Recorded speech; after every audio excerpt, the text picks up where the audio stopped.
Focus on. Now he argues that the Congress is violating his free speech rights when it was Donald Trump who incited an insurrectionist attack against us that halted speech and debate on the floor of the House and the Senate during the peaceful transfer of power, and that imperiled the very constitutional order that protects freedom of speech in the first place, along with all of our other fundamental rights.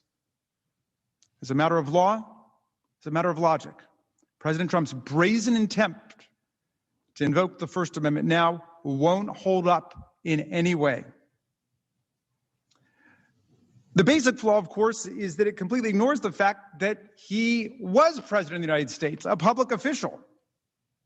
He swears an oath as president that nobody else swears. In exchange, he's given greater powers than anybody else in the entire country, maybe on earth. He or she promises to preserve, protect, and defend the Constitution of the United States and our government institutions and our people. And as we all know, the power we entrust to people in public office, in government office, especially our presidents, comes with special obligations to uphold the laws and the integrity of our republic. And we all swear that oath. Now, what if a president publicly, say a president publicly and on a daily basis advocated replacing the Constitution with a totalitarian form of government, and urged states to secede from the Union, and swore an oath of loyalty to a foreign leader or foreign government? Well, as a private citizen, you couldn't do anything about people using those words to advocate totalitarianism, to advocate secession from the Union, to swear an oath of personal loyalty to a foreign leader or a foreign government or country. You couldn't. That's totally protected. If you tried to prosecute somebody for that, as a prosecutor, you would lose. But it is simply inconceivable, unthinkable, that a president could do any of these things. Get up and swear an oath to foreign governments or leaders, advocate totalitarianism, advocate secession, and not be impeached for it. It's just unthinkable that that could happen. Would that violate their First Amendment rights? The opposite view pressed here by President Trump's counsel would leave the nation powerless to respond to a president who uses the unmatched power, privilege, and prestige of his or her office, the famous bully pulpit, in ways that risk the ruin of the republic, all for his or her own ambition and corruption and lust for power. Everyone should be clear. There's nothing remotely exotic about what we're saying. It should be common sense to everybody. Common sense about this understanding of the First Amendment as it applies to public servants, cops, firefighters, teachers, everybody across the land. My daughter, who I mentioned earlier in the trial, she's a teacher in a public school. And courts have said teachers teach, but if they go off script and they start advocating totalitarianism, treason, or what have you, they're not living up to the duties of their office as teacher, they can be fired. Everybody knows that. And it happens all the time, by the way, including to cops and firefighters and people on the front lines. Happens all the time. In fact, it happened countless times to people fired by President Trump for their statements or ideas about things, including on election fraud, not long ago. There are people in the government who lost their jobs because the president didn't like what they said or what they wrote. Now, as I mentioned yesterday, and I can't help but repeat it, Justice Scalia got it exactly right on this. He wrote on these cases about how the First Amendment affects people who take on a public office, who take on public employment. And he summed it up like this. He said, you can't ride with the cops, but root for the robbers. You can't ride with the cops, but root for the robbers. That's what Justice Scalia said. And when it comes to the peaceful transfer of power, to the rule of law, to respecting election outcomes, our president, whoever he or she is, must choose the side of the Constitution. Must. And not the side of the insurrection or the coup or anybody who's coming against us. And if he or she chooses the wrong side, I'm sorry, there's nothing in the First Amendment or anywhere else in the Constitution that can excuse your betrayal of your oath of office. It's not a free speech question. But there's more.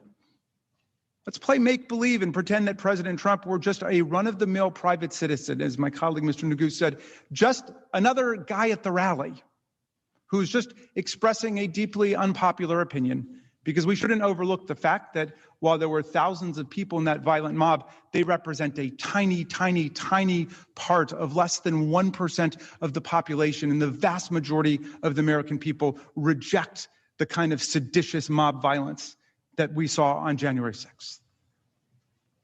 But let's say that he were just another guy in the crowd that day. It is a bedrock principle that nobody can incite a riot. First Amendment doesn't protect it. Key case, Brandenburg versus Ohio.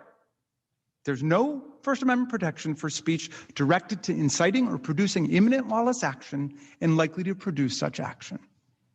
And for all the reasons you've heard, based on the voluminous, comprehensive, totally unrefuted, and we think irrefutable, but we're eager to hear our colleagues, based on all the evidence you've heard, and for all the reasons you've heard, that definition of proscribable speech fits President Trump's conduct perfectly. This is a classic case of incitement. And you don't have to take my word for it.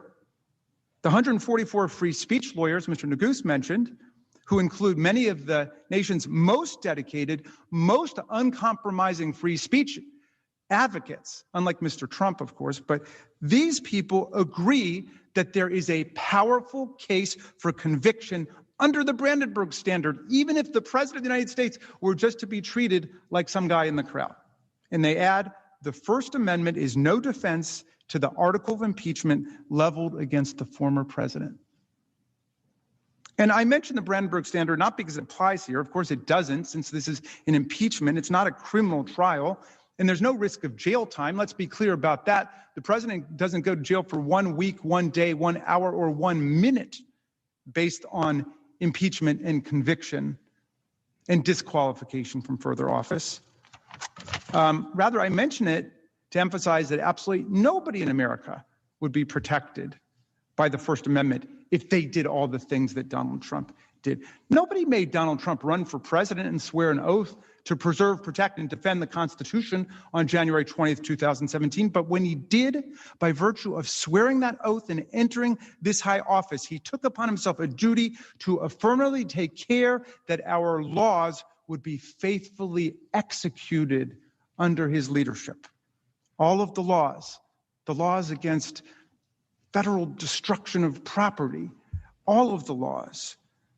We expected him in everything he said and everything he did to protect and preserve and defend our constitutional system, including the separation of powers.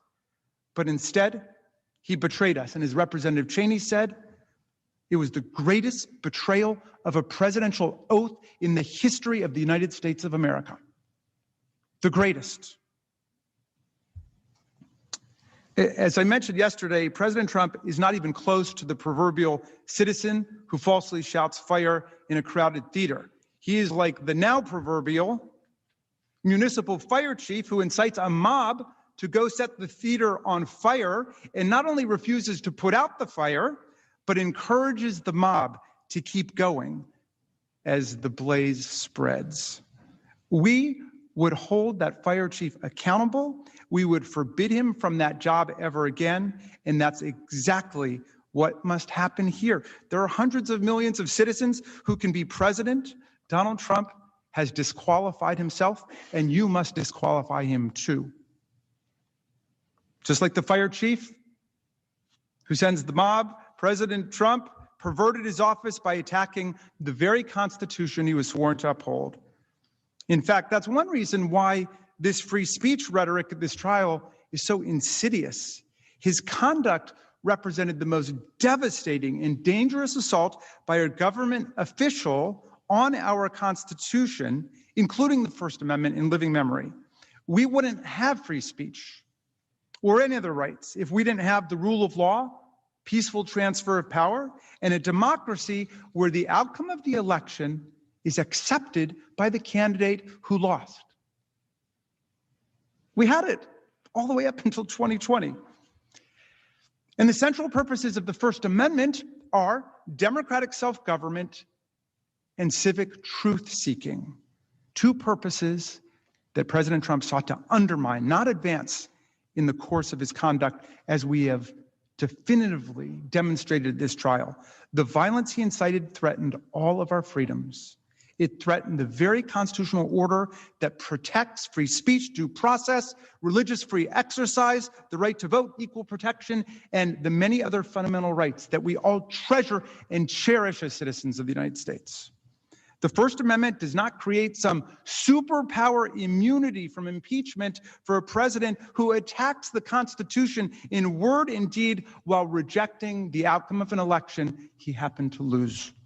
If anything, President Trump's conduct was an assault on the First Amendment and equal protection rights that millions of Americans exercised when they voted last year, often under extraordinarily difficult and arduous circumstances. Remember, the First Amendment protects the right of the people to speak about the great issues of our day, to debate during elections, and then to participate in politics by selecting the people who will be our leaders. And remember, in American democracy, those of us who aspire and attain to public office are nothing but the servants of the people. Nothing, not the masters of the people. We have no kings here. We have no czars. Here the people govern, President Ford said. The people. Most important words of the Constitution are the first three, we the people. But all this means little if a president who dislikes the election results can incite violence to try to replace and usurp the will of the people as expressed in the states, ignore the judicial branch of government, and then run over the legislative branch of government with a mob. President Trump's high crimes and misdemeanors sought to nullify the political rights and sovereignty of the American people.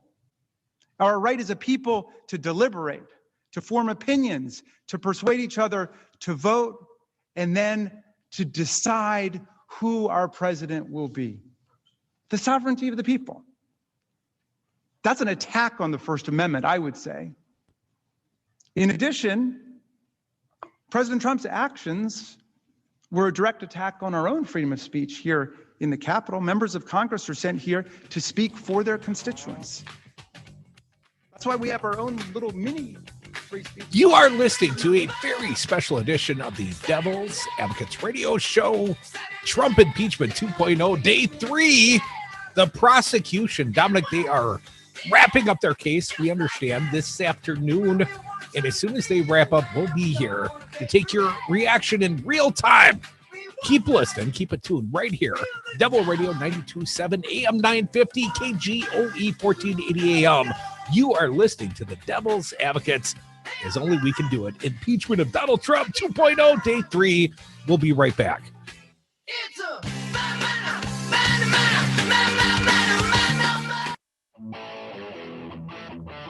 Like, wow, Scoob, it's Devil Radio. Rebel Radio. We did it. All across this nation, voters like you turned out in record numbers to elect Joe Biden. Now, it's time to come together to address the issue that matter most, tackling climate change, expanding access to healthcare, ensuring racial justice, and putting Americans back to work. Text ACT to 668366 to join the Move On movement to build an America for all. MoveOn.org political action paid for and is responsible for the content of this advertising. Hold.moveon.org not authorized by any candidate or candidates committee. Rocker, we gave the people live music. Isn't that what they wanted? Of course not, Jimmy. Give the people live music, and they'll set up a brat stand with a beer caddy. Will Rocker get his beer and brat? Catch MaxInc Radio this Saturday evening to find out. We'll have the best of local music from Wisconsin and live music performed in the Devil's Lair. Go to MaxIncRadio.com for the live music schedule. MaxInc Radio starts at 6 on Devil Radio 92.7 FM. Did you bring along? I'm Ed Donahue with an AP News Minute. At the Senate impeachment trial of former President Donald Trump, House impeachment manager Jamie Raskin says what happened at the Capitol last month can't happen again. If we don't draw the line here, what's next? What makes you think the nightmare with Donald Trump and his lawmaking and violent mobs is over? If we let him get away with it, and then it comes to your state capitol, or it comes back here again, what are we going to say? More videos were shown from the day of the riot.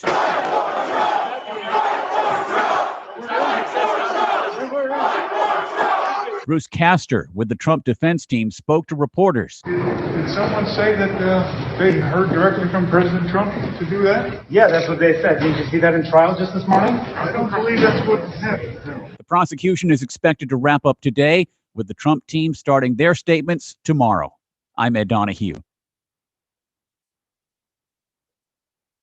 Hey y'all, this is your girl Cheryl Underwood, and I want to tell you something. My digestive system used to make me feel sluggish, but those days are over. Now I feel great. That's because I increased my fiber intake with the Metamucil 2-week challenge, and I'm still hooked. I just took Metamucil every day for 14 days, and it's really that easy. Metamucil traps and removes the waste that weighs you down, so you feel lighter and more energetic. Now I never want to go back to that heavy feeling. Are you ready for the Metamucil 2-week challenge? For a coupon and daily support, sign up at Metamucil.com today.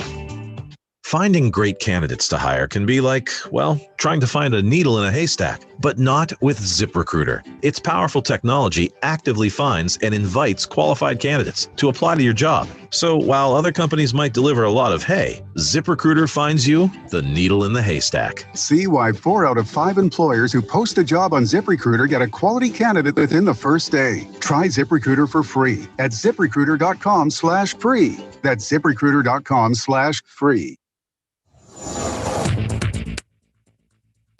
For Devil Radio 92.7 FM and WTTN 1580 AM, I'm Luke Mathers with your headlines for Thursday, February 11th.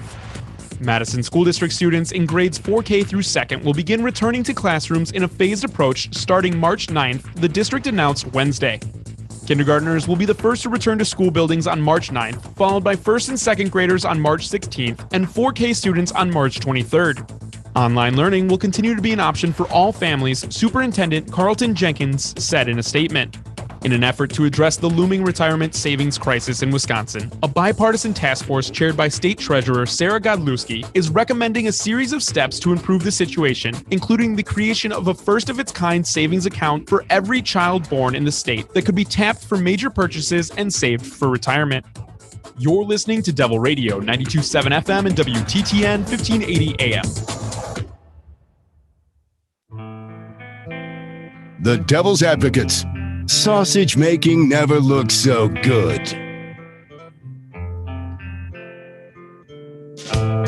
Welcome back to the Devil's Advocates Radio Show. Happy Thursday to us all. Dominic, we are enjoying a double dip, the impeachment 2.0 of Donald J. Trump. We got Jimmy Key on the board. We got you folks listening at home, and we'll open up the phone lines as soon as the prosecution rests.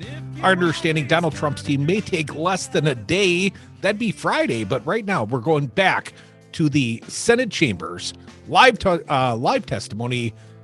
Ted Lieu, Representative Ted Lieu, House impeachment manager on behalf of the prosecutors. Specifically addressing the due process claims that the Trump defense team will certainly bring up. Let's hear Rep. Ted Lieu, impeachment manager, Jimmy Kay. When the House adopted this article of impeachment on a bipartisan vote, we were ready to begin trial. But the Senate was not in session at the time. And when we inquired as to our options, Senate officials told us clearly and in no uncertain terms that if the clerk of the House attempted to deliver the article of impeachment to the Secretary of the Senate before the Senate reconvened, that the clerk of the House would have been turned back at the door.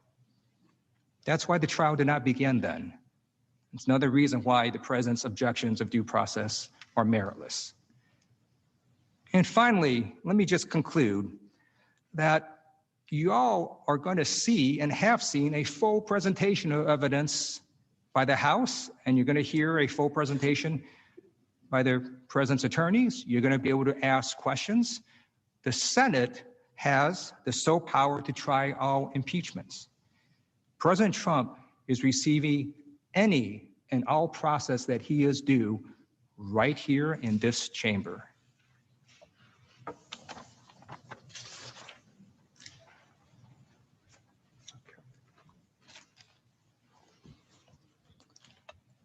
Mr. President, Senators, in just a moment, my colleague, Mr. Neguse, will return to show that we've established with overwhelming evidence that President Trump engaged in high crimes and misdemeanors. Before Mr. Neguse comes up, though, I'd like to emphasize what should be an uncontroversial point, but is really key to understand.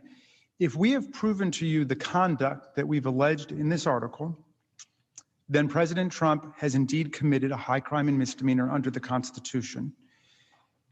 Incitement of insurrection under these circumstances is undoubtedly, in the words of George Mason from the Constitutional Convention, a great and dangerous offense against the Republic.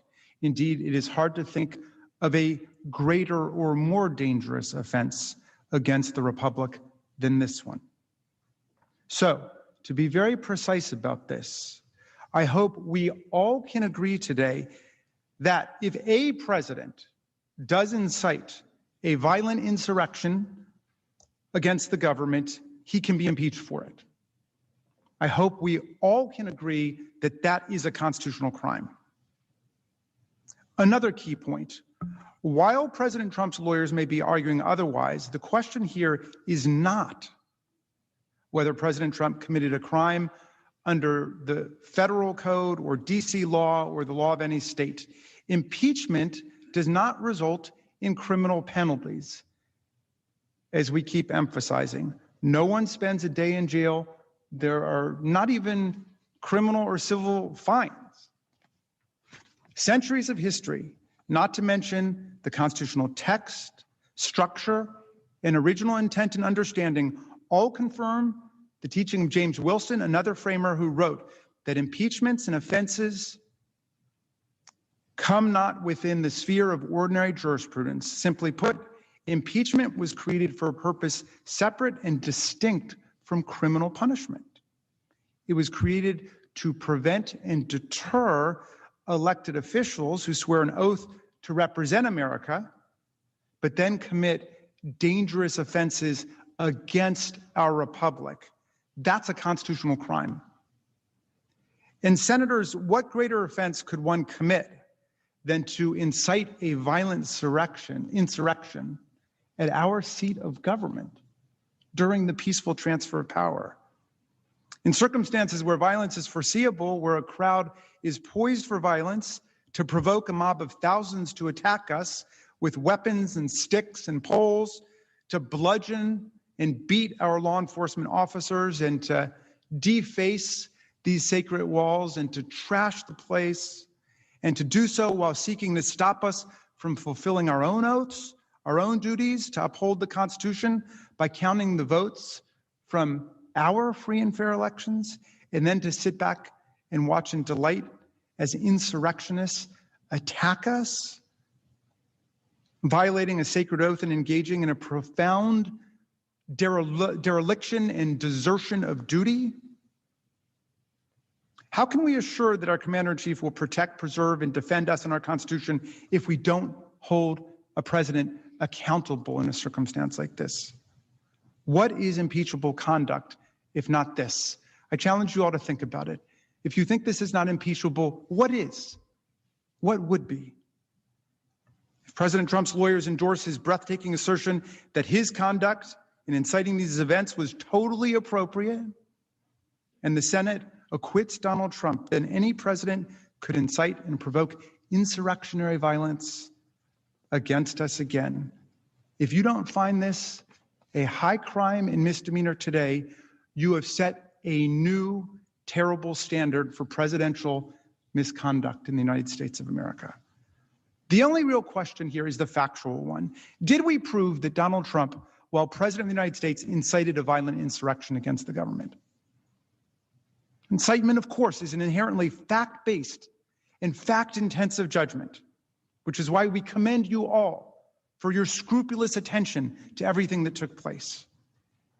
But we believe that we have shown you overwhelming evidence in this case that would convince anyone using their common sense that this was indeed incitement, meaning that Donald Trump's conduct encouraged violence, the violence was foreseeable, and he acted willfully in the actions that encouraged violence. Mr. Neguse will take you through that evidence again. Not the whole thing. We're almost done. We're almost done. But we don't want it to be said, they never proved this or they never proved that. Because my magnificent team of managers has stayed up night after night after night through weeks to compile all of the factual evidence, and we have put it before you. And we have put it before all of you in this public trial because we love our country that much. Mr. Neguse will show you that we've proven our case and that President Trump committed this impeachable offense that we impeached him for on January 13th, and that you should convict him. And when he's finished, I will return and explain why it's dangerous for us to ignore this and why you must convict, and then we will rest. Mr. Neguse.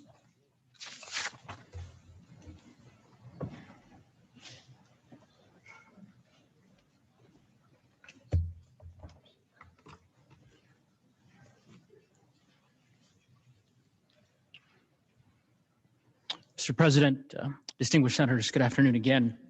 As my colleague, Lead Manager Raskin mentioned, I know it's been a long few days, and I want to say thank you, that we're very grateful for your patience, for your attention, and the attention that you have paid to every one of our managers as they have presented our case.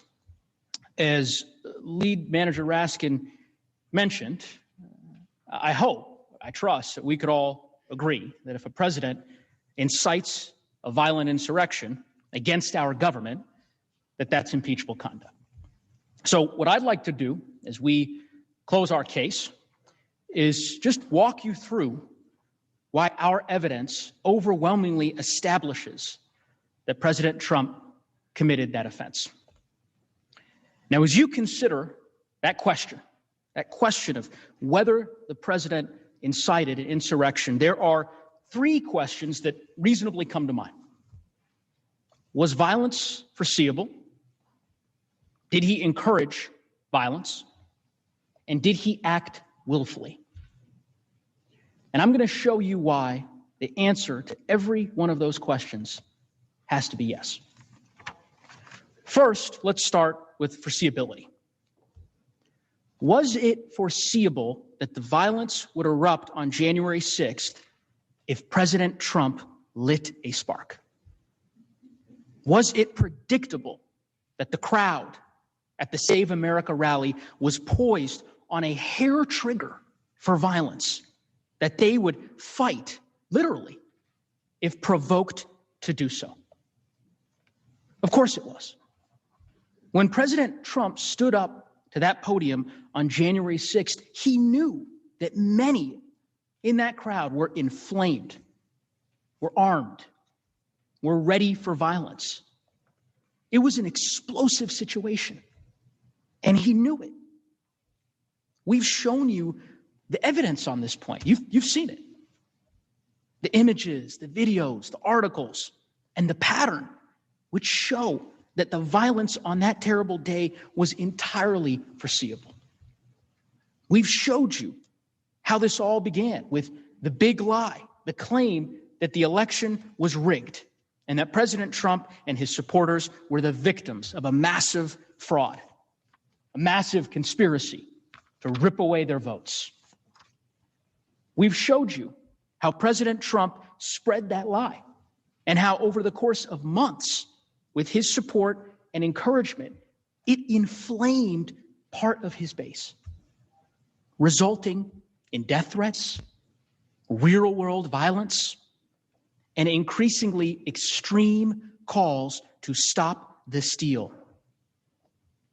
We established that after he lost the election, the president was willing to do just about anything to prevent the peaceful transfer of power, that he tried everything he could do to stop it. You'll recall the evidence on the screen. Him pressuring and threatening state election officials, attacking them to the point of literally calling them enemies of the state, threatening at least one of them with criminal penalties. Then attacking senators, members of Congress, all across the media, pressuring the Justice Department, prompting outcries from assistant U.S. attorneys, not to mention his own attorney general, reportedly telling him that the stolen election claims were, quote, BS, not my phrase, his. And then, as January 6th approached, he moved on to attacking his own vice president, openly and savagely. We recounted throughout that entire period all the ways in which President Trump inflamed his supporters with lies that the election was stolen. And as every single one of us knows, nothing in this country is more sacred,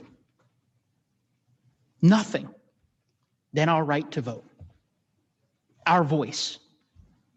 And here you have the President of the United States telling his supporters that their voice, that their rights as Americans were being stolen from them, ripped away. That made them angry. Angry enough to stop the steal, to fight like hell to stop the steal. And we showed you this. You saw the endless tweets, the rallies, the statements encouraging and spreading that big lie. You saw that he did this over and over again with the same message each time. You must fight to win it back. You must never surrender, no matter what. And remember, each time that his supporters along the way showed violence, he endorsed it, encouraged it, praised it. All part of that same demand to stop the steal and fight like hell. Remember the video that Manager Plaskett showed you from Texas? Some of his supporters encircling a bus of campaign workers on a highway. People easily could have been killed, easily. What did he do? He tweeted it and made a joke about it at a rally. Called them patriots. Held them out as an example of what it means to stop the steal. When he told his supporters to stop the steal, they took up arms to literally intimidate officials to overturn the election results. You saw the evidence, and so did he. And he welcomed it. And when President Trump attacked Georgia's Secretary of State for certifying the results, his supporters sent death threats. You saw those in great detail from Manager Dean. What did he do? He attacked the election officials further. When his supporters gathered together to have a second Million MAGA rally, that's the rally that Manager Plaskett showed you, a rally about the stolen election, he tweeted that the fight had just begun. What happened next? It's not rocket science. Fights broke out, stabbings, serious violence. Now, President Trump, like all of us, he saw what happened at that rally. He saw all the violence, the burnings, the chaos. How did he respond? He tweeted praise of the event. And then, see it on the screen, he bought $50 million worth of ads to further promote his message to those exact same people. He immediately joined forces with that very same group He joined forces with the same people that had just erupted into violence. Was violence predictable? Was it obvious that the crowd on January 6th was poised for violence? Prepared for it? Absolutely. And this isn't just clear, looking back in time. It was widely recognized at the time. In the days leading up to January 6th, there were dozens, hundreds of warnings. And he knew it. He knew the rally would explode if provoked. He knew all it would take is a slight push. Remember, you heard from Manager Plaskett, the chatter on social media, websites that the Trump administration monitored and were known to the Trump operation. It showed that the people he invited to the January 6th rally took this as a serious call to arms. That this was not just any attack. It was to storm the Capitol if necessary, to stop the steal. And it wasn't just clear on these websites that the Trump administration was monitoring. I mean, the FBI issued reports about this as a credible threat, a threat to target us. Law enforcement made 6 arrests that night before. 6 arrests. Newspapers across the city warned of the risk of the violence. There can be no doubt that the risk of violence was foreseeable. And what did he do in the days leading up to the rally? Did he calm the situation? Ask yourself. I mean, did he call for peace? No. He didn't do that. He spread his big lie more. The most dangerous lie, as I mentioned, that Americans' votes were being stolen and that the final act of theft would occur here in the Capitol. And then he assembled all of those supporters. He invited them to an organized event on a specific day, at a specific time, matched perfectly to coincide with the joint session of Congress, to coincide with the steal that he had told them to stop by any and all means. Again, he was told by law enforcement and all over the news that these people were armed and ready for real violence. He knew it. I mean, he knew it perfectly well that he had created this powder keg at his rally. He knew just how combustible that situation was. He knew there were people before him who had prepared, who were armed and armored.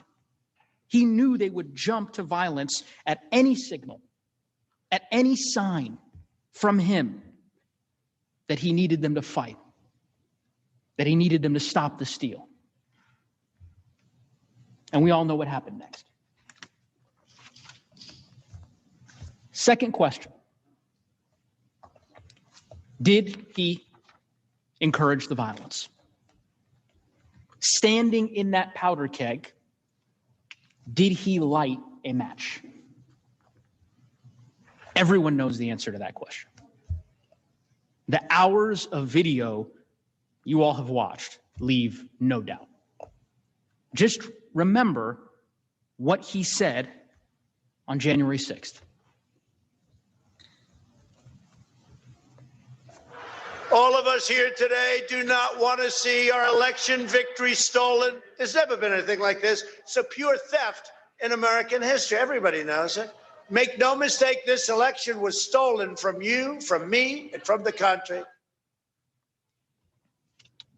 At the opening of... We will never give up. We will never concede. It doesn't happen. You don't concede when there's theft involved. And to use a favorite term that all of you people really came up with, we will stop the steal. We must stop the steal. We will not let them silence your voices. We're not going to let it happen. Not going to let it happen.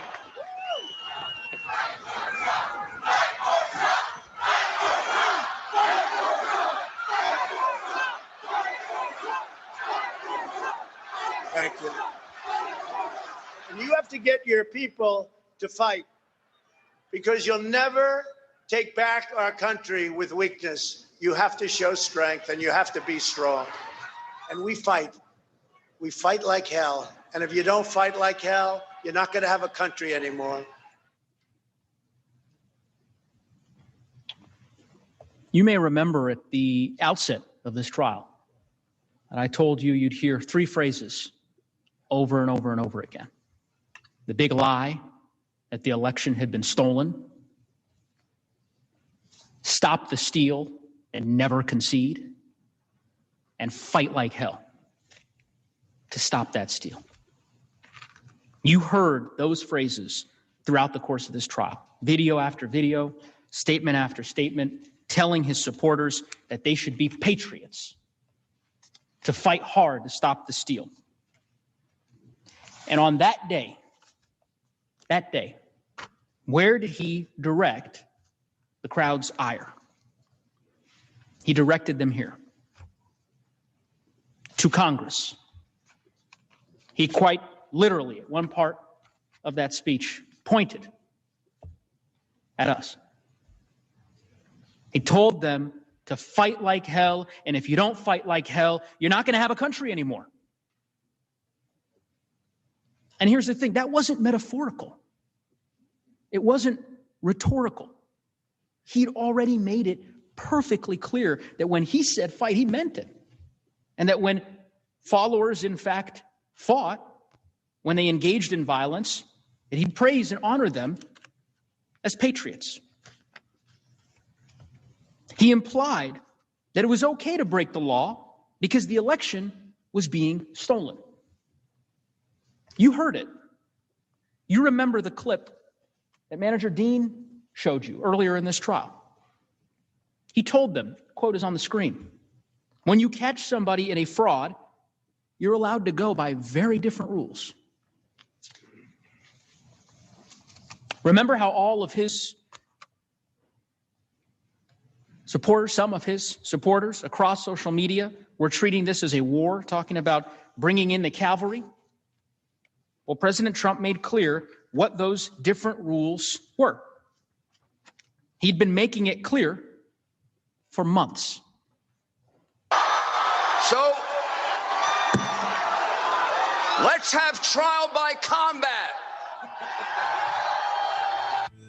And Rudy, you did a great job. Trial by combat. Folks, you're listening to the Devil's Advocates Radio Show, a very special edition, the impeachment of Donald J. Trump 2.0, day number 3, the prosecution. Wrapping up very soon. Come back. Dom and crew will take your calls immediately following the live testimony. Devil's Advocates. Dom, you having fun? Are we having fun? Yeah, we're having fun, man. I'll have more fun when we can talk to you at 844-967-2789. Come back with us.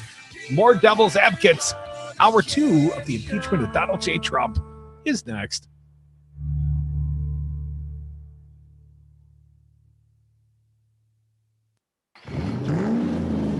Pat Slattery here of Slattery's Automotive Service.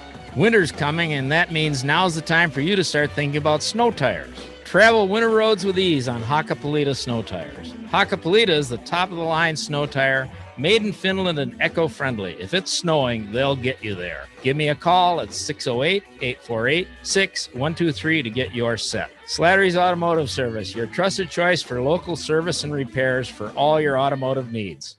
Hey folks, Patrick here from Pegasus Games, here to remind you that we're open for all your at-home gaming needs, both online at pegasusgames.com or in-store from noon to 6, with extended hours on Saturday and Sunday morning from 10 a.m. to noon for high-risk customers. From our new line of puzzles to pass the time, to the perfect board game to reconnect with family and friends. Walk-ins welcome or curbside pickup available over the phone or online at pegasusgames.com. Pegasus Games, home to games you never outgrow. You are listening to WTTN 1580 AM Columbus and W224EG Madison. Always streaming at devilradio927.com. AP News. I'm Ed Donahue. House Democrats are wrapping up their case to attempt to convict former President Donald Trump in his impeachment trial. The message today is Trump egged on his supporters to storm the Capitol January 6th. Diana DeGette is one of the impeachment managers. All of these people who've been arrested and charged, they're being held accountable for their actions. Their leader, the man who incited them, must be held accountable as well. More video was shown from the Capitol riot. Another manager, Ted Lieu, says if anyone else had done this, we would show remorse. We would accept responsibility. President Trump didn't do any of that. Why not? Because he intended what happened on January 6th. Trump attorney Bruce Castor doesn't think Donald Trump played a role in this. Did someone say that they heard directly from President Trump to do that? Yeah, that's what they said. Didn't you see that in trial just this morning? I don't believe that's what happened. The Trump team gets their turn starting tomorrow. A judge in Wisconsin refused prosecutors' request to issue a new arrest warrant for Kyle Rittenhouse, who's accused of killing 2 people during a police brutality protest in Kenosha last summer. Rittenhouse's attorney argued threats have forced their client into hiding. At least 5 people have died when as many as 100 vehicles crashed on an icy highway in Fort Worth, Texas. California has moved past New York with the most coronavirus deaths in the country. President Biden has officially ended the national emergency that President Trump declared in order to take money from the Pentagon to build a wall along the U.S.-Mexico border. Biden ordered a halt to the border wall construction shortly after he took office. The president's promise to improve the nation's infrastructure has renewed interest in the idea of a high-speed railroad connecting New York and Boston. This is AP News. Hey, y'all, this is your girl, Cheryl Underwood, and I want to tell you something. My digestive system used to make me feel sluggish, but those days are over. Now I feel great. That's because I increased my fiber intake with the Metamucil 2-week challenge, and I'm still hooked. I just took Metamucil every day for 14 days, and it's really that easy. Metamucil traps and removes the waste that weighs you down, so you feel lighter and more energetic. Now I never want to go back to that heavy feeling. Are you ready for the Metamucil 2-week challenge for a coupon and daily support? Sign up at Metamucil.com today. Finding great candidates to hire can be like, well, trying to find a needle in a haystack, but not with ZipRecruiter. Its powerful technology actively finds and invites qualified candidates to apply to your job. So while other companies might deliver a lot of hay, ZipRecruiter finds you the needle in the haystack. See why 4 out of 5 employers who post a job on ZipRecruiter get a quality candidate within the first day. Try ZipRecruiter for free at ZipRecruiter.com/free. That's ZipRecruiter.com/free. This is Brad from Zero Res Carpet Cleaning. If you like a fresh and clean home and you like to save money, now's the best time of year to get your carpets cleaned. January, February, Zero Res is running a winter special. Save money and get the best cleaning in Madison. Give us a call, 608-848-9000. Biden won because of you. Because you stayed in line to vote even when you got tired. Because you knew that your vote is power. Because you understood what was at stake. And because you showed up, we now have the power. Text ACT to 668-366 to join the Move On movement to build an America for all. MoveOn.org. Political action paid for and is responsible for the content of this advertising. Poll.moveon.org. Not authorized by any candidate or candidates committee. Rocker, we gave the people live music. Isn't that what they wanted? Of course not, Jimmy. Give the people live music, and they'll set up a brat stand with a beer caddy. Will Rocker get his beer and brat? Catch Maxing Radio this Saturday evening to find out. We'll have the best of local music from Wisconsin and live music performed in the Devil's Lair. Go to MaxIncRadio.com for the live music schedule. Max Inc. Radio starts at 6 on Devil Radio 92.7 FM. Did you bring a lawn chair, Jimmy? The Lazy Oaf Lounge is Madison's East Side place for friends and family. Stop in for a cold drink, stay a while for lunch or dinner. Awesome pizzas, juicy burgers, tasty apps, and a fish fry that is out of this world. Staying home for dinner tonight? No problem. Place an order for pickup or delivery at LazyOafLounge.com. The Lazy Oaf Lounge, 1617 North Stoughton Road, Madison. Order online at LazyOafLounge.com. Stream the Devils and progressive news and talk 24/7 at the Devil's Advocates Radio Network, Wisconsin. That's DARNWI.com. That's DARNWI.com.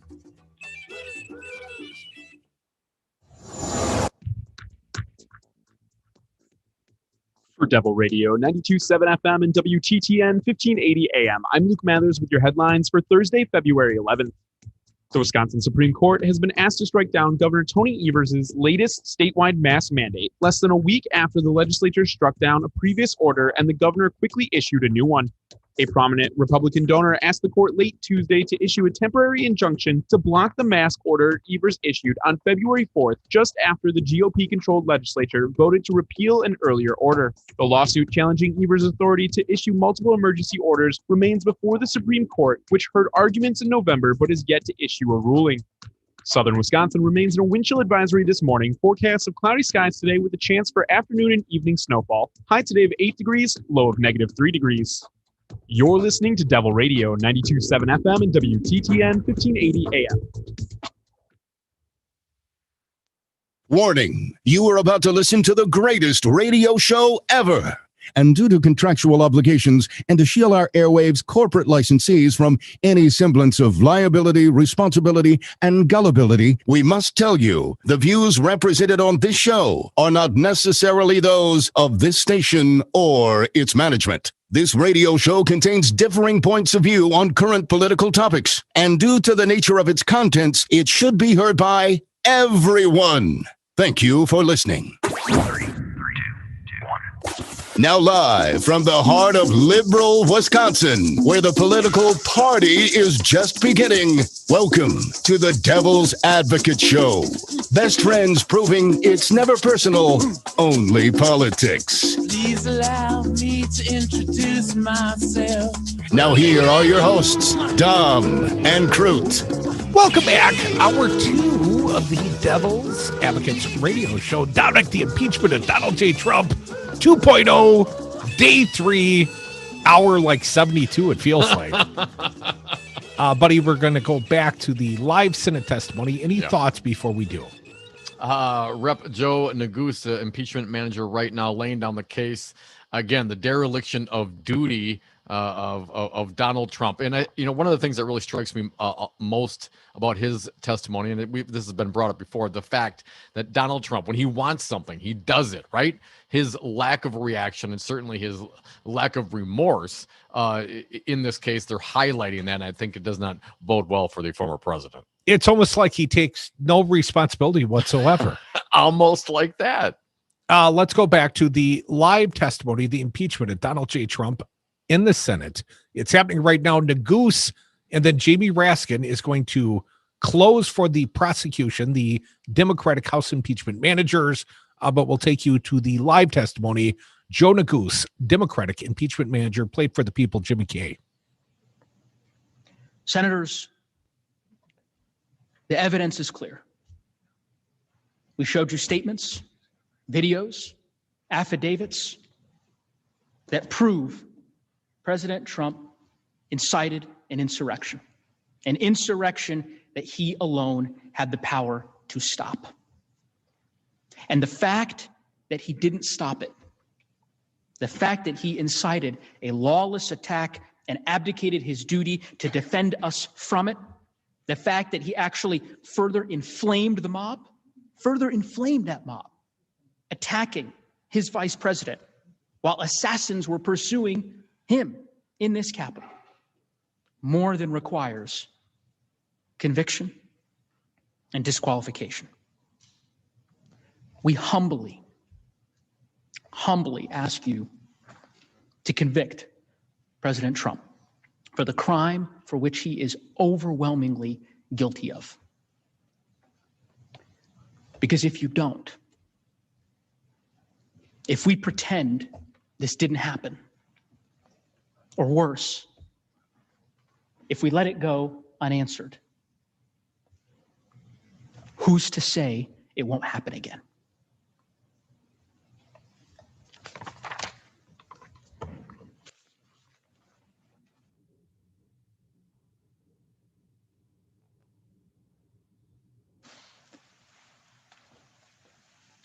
Mr. President, members of the Senate, first of all, thank you for your close attention and seriousness of purpose that you've demonstrated over the last few days. Thank you also for your courtesy to the House managers as we've come over here, strangers in a strange land, to make our case before this distinguished and august body. We are about to close, and I am proud that our managers have been so disciplined and so focused. I think we are closing somewhere between 5 and 6 hours under the time that you have allotted to us. But we think we have been able to tell you everything we need to say. We will obviously have the opportunity to address your questions and then to do a final closing when we get there. I just wanted to leave you with a few thoughts. And again, I'm not going to re-traumatize you by going through the evidence. Once again, I just wanted to leave you with a few thoughts to consider as you enter upon this very high and difficult duty that you have to render impartial justice in this case, as you have all sworn to do.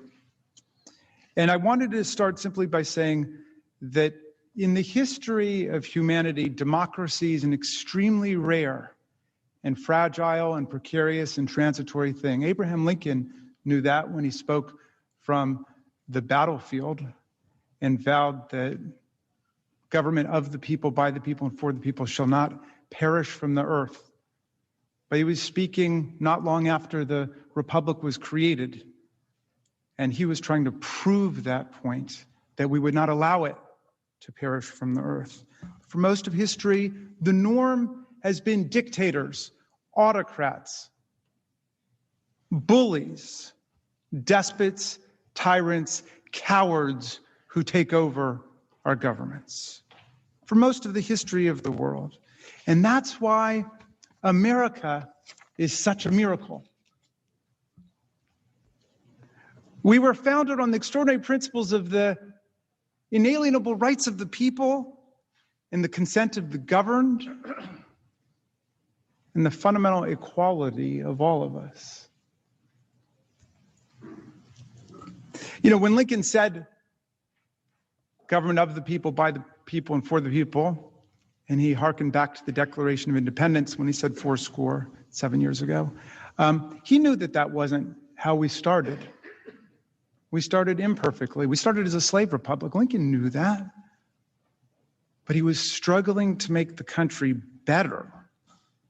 And however flawed the founders were as men in their times, they inscribed in the Declaration of Independence and the Constitution all the beautiful principles that we needed to open America up to successive waves of political struggle and constitutional change and transformation in the country. So we really would become something much more like Lincoln's beautiful vision of government of the people, by the people, and for the people, the world's greatest multiracial, multi-religious, multi-ethnic constitutional democracy, the envy of the world. As Tom Paine said, an asylum for humanity where people would come. Think about the preamble. Those first three words, pregnant with such meaning, we the people. And then all of the purposes of our government put into that one action-packed sentence. We the people, in order to form a more perfect union, establish justice, ensure domestic tranquility, provide for the common defense, promote the general welfare, and preserve to ourselves and our posterity the blessings of liberty. And then, right after that first sentence, the mission statement for America in the Constitution, what happens? Article 1, the Congress is created. All legislative powers herein are reserved to the Congress of the United States. You see what just happened? The sovereign power of the people to launch the country and create the Constitution flowed right into Congress. And then you get in Article 1, Section 8, comprehensive, vast powers that all of you know so well. The power to regulate commerce domestically, internationally, the power to declare war, the power to raise budgets and taxes and to spend money, the power to govern the seat of government, and on and on and on. And then even in Article 1, Section 8, Clause 18, and all other powers necessary and proper to the execution of the foregoing powers. That's all of us. And then you get to Article 2, the president, 4 short paragraphs. And the 4th paragraph is all about what? Impeachment. How you get rid of a president who commits high crimes and misdemeanors. But what's the core job of the president? To take care that the laws are faithfully executed. And our framers were so fearful of presidents becoming tyrants and wanting to become kings and despots that they put the oath of office right into the Constitution. They inscribed it into the Constitution to preserve, protect, and defend the Constitution of the United States. We've got the power to impeach the president. The president doesn't have the power to impeach us. Think about that. The popular branch of government has the power to impeach the president. The president does not have the power to impeach us.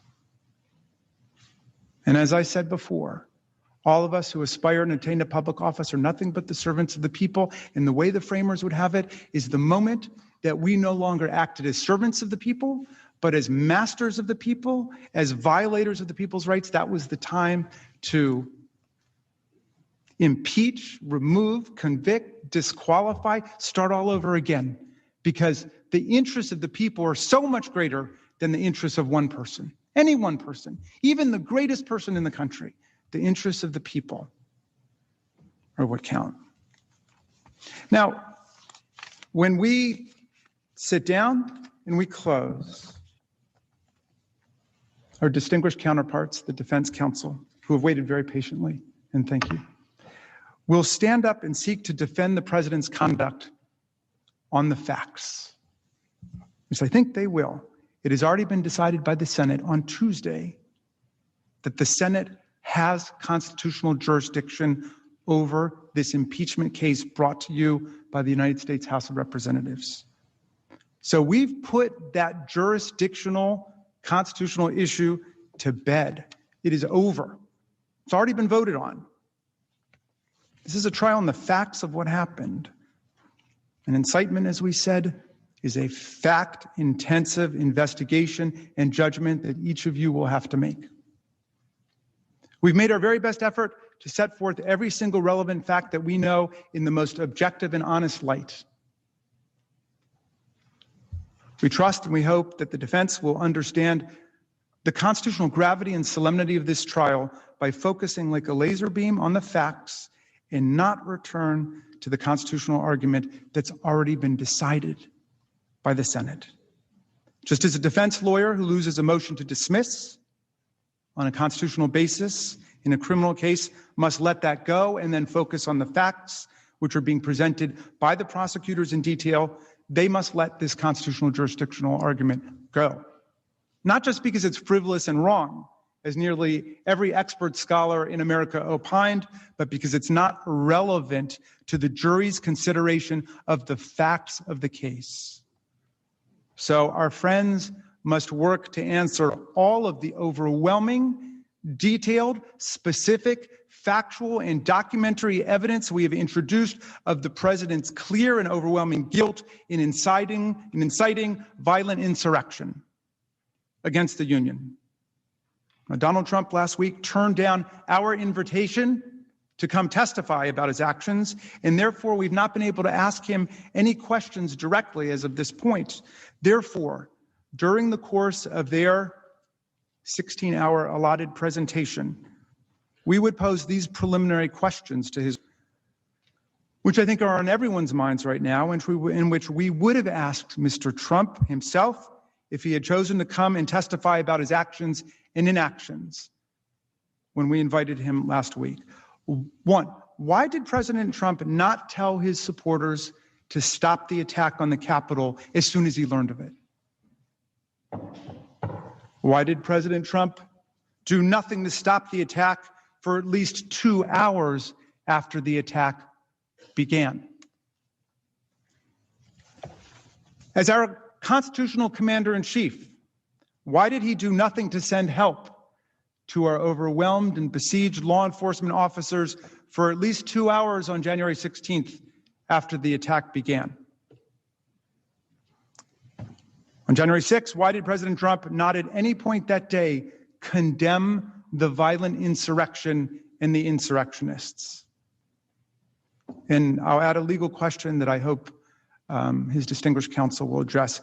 If a president did invite a violent insurrection against our government, as of course we allege and think we've proven in this case, but just in general, if a president incited a violent insurrection against our government, would that be a high crime and misdemeanor? Can we all agree at least on that? Senators, I've talked a lot about common sense in this trial because I believe that's all you need to arrive at the right answer here. You know, when Tom Paine wrote Common Sense,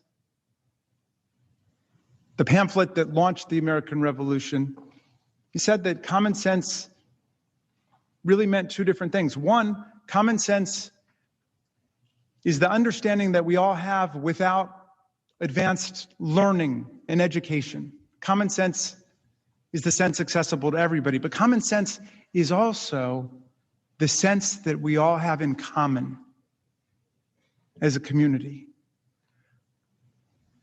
Senators, America, we need to exercise our common sense about what happened. Let's not get caught up in a lot of outlandish lawyers' theories here. Exercise your common sense about what just took place in our country. Tom Paine wasn't an American, as you know, but he came over to help us in our great revolutionary struggle against the kings and queens and the tyrants.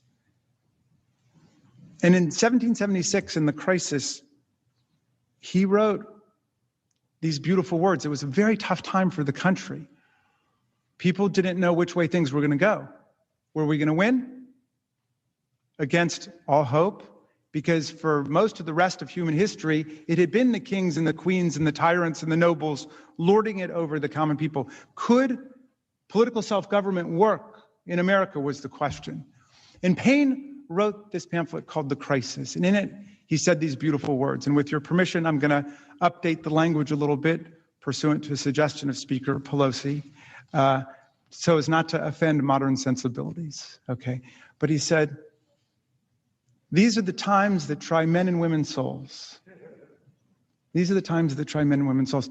The summer soldier and the sunshine patriot will shrink at this moment from the service of their cause and their country. But everyone who stands with us now will win the love and the favor and the affection of every man and every woman for all time. Tyranny, like hell, is not easily conquered, but we have this saving consolation. The more difficult the struggle, the more glorious in the end will be our victory. Good luck in your deliberations.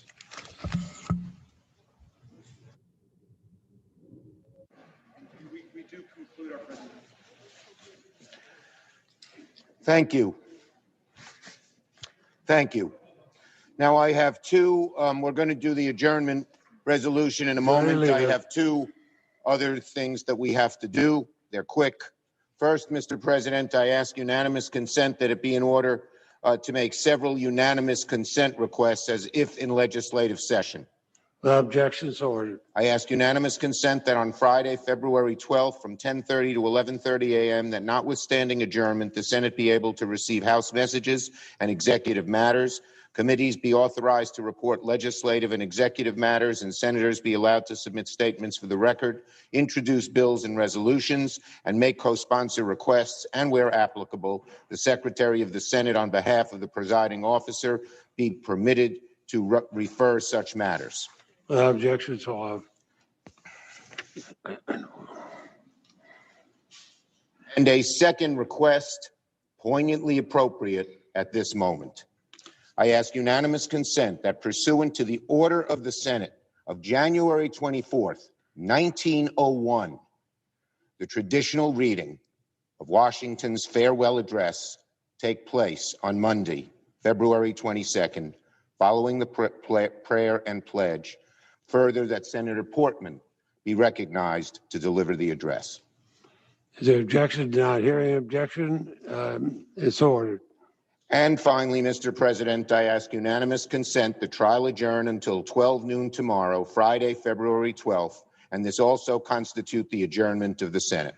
Hearing an objection, without objection, so ordered. Senate's adjourned. And the impeachment has adjourned for the day, Dom. That's good, man, because I got lots to say. How about you? Yeah, it's hard to keep you quiet all this time, Crudy. It is. I've kept myself busy over here. Doing a lot to digest. Doing busy work. a lot to digest and talk about, Crudy. No doubt about it. Your thoughts on Raskin's conclusion? I have thought that Jamie Raskin has been killing it. Yeah. I mean, I felt like this impeachment presentation was far stronger than what we saw the last time on the Ukraine matters. You know, the perfect phone call, Dom. That was perhaps a more confusing topic. And the nature of the earlier hearings, the fact that the hearings happened on the House side, and we saw like 5 minutes of questioning going on, and then, you know, we'd have logical questions, and then we'd have the Republican questions, or just pontification. It was just so stop and start. And by the time they came over to the Senate side the last time through, A, it was a foregone conclusion, and B, you know, Trump was quite anxious to get to the end of it, much like we are now, or at least he is. But Dominic, I thought the Democrats had a much more solid case they made. The videos, I mean, they've been so raw, so moving, and the emotion of the actual individuals, because they all, of course, were threatened by this insurrection. This happened to them. Of course, they're emotional witnesses or presenters, as the case may be. And ultimately, you know, it's not whether or not you and I are moved, buddy. It's whether or not any of these Republicans are moved. But I got to think the American people are moved. The people watching this and the people paying close attention. We know we got some of the smartest people. Our audience is paying attention. But the general public, the workaday public, Dom, I think it'd be hard to go home and watch the 6 o'clock news and see some of this new graphic video. Just realize how close to death, or at least great bodily harm, so many of these people had. And Dom, I continue to think in my own head. I keep going back to it. What if the timing had been different by even 30 seconds? What if they'd grabbed Mike Pence or Nancy Pelosi or any of these others? I mean, how would American history be changed by that? Well, they testified. They were going to kill him. And the House managers continually use the word assassinate, and justifiably so, because some of those people in their testimony, in their written statements, said as much. I mean, this could have been, and it was tragic. People died. But I mean, we could have had our vice president, our Speaker of the House, our Senate pro temp. They were all on the Senate floor that day. They were all there for the execution, the certification of the Electoral College for Joe Biden. And that, of course, is what Donald Trump was trying to stop. And he charged up thousands of insurrectionists, and he pointed them towards the Capitol. Come back with us. More Devil's Advocates opening up the phone lines for you. 844-967-2789, I think. 89. It's been too long since I've spoken. Stay informed with progressive news and talk on Devil Radio 92.7 FM and WTTN 1580 AM, McFarland's choice for essential radio. Hey, Rocker, I heard you have a rye whiskey. I do, Jimmy. Rocker Rye Whiskey. The mash is a high rye with a touch of malted barley that makes it yummy. And Rocker Rye Whiskey is dedicated to the Madison music scene? It sure is, Jimmy. You can read the story on the back of the bottle at any of these fine locations. Star Liquor, Woodman's, Trixie's Liquor, Vic Pierce, Miller & Sons in Verona, Steve's Liquor, Total Wine, and enjoy Rocker Rye Whiskey at the Lazy Oaf Lounge and Sal's Dark Horse. Find out more at rockervodka.com.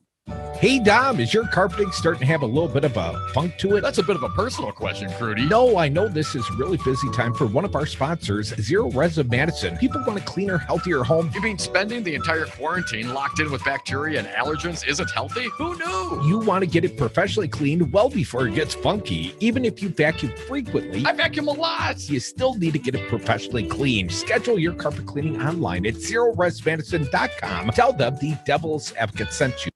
Coronavirus update. I'm Ed Donahue with an AP News Minute. Stocks finished mixed, the Dow down 7 points. A prediction from Dr. Anthony Fauci. He says by April, it will be open season for coronavirus vaccinations. From then on, it would likely take several more months just logistically to get vaccine into people's arms so that hopefully as we get into the middle and end of the summer, we could have accomplished the goal of what we're talking about, namely the overwhelming majority of people in this country having gotten vaccinated. Fauci was on NBC's Today Show. A tally from Johns Hopkins University shows California has surpassed New York in the number of coronavirus deaths in the U.S. The Democrats are wrapping up in the Senate impeachment trial of former President Donald Trump. Diana DeGette is a House impeachment manager. The insurrectionists argued with law enforcement that they shouldn't even be fighting them because they believed that the commander-in-chief was ordering this. The Trump team starts tomorrow. I'm Ed Don. Hey, y'all, this is your girl, Cheryl Underwood, and I want to tell you something. My digestive system used to make me feel sluggish, but those days are over. Now I feel great. That's because I increased my fiber intake with the Metamucil 2-week challenge, and I'm still hooked. I just took Metamucil every day for 14 days, and it's really that easy. Metamucil traps and removes the waste that weighs you down, so you feel lighter and more energetic. Now I never want to go back to that heavy feeling. Are you ready for the Metamucil 2-week challenge? For a coupon and daily support, sign up at Metamucil.com today. Finding great candidates to hire can be like, well, trying to find a needle in a haystack, but not with ZipRecruiter. Its powerful technology actively finds and invites qualified candidates to apply to your job. So while other companies might deliver a lot of hay, ZipRecruiter finds you the needle in the haystack. See why 4 out of 5 employers who post a job on ZipRecruiter get a quality candidate within the first day. Try ZipRecruiter for free at ZipRecruiter.com/free. That's ZipRecruiter.com/free.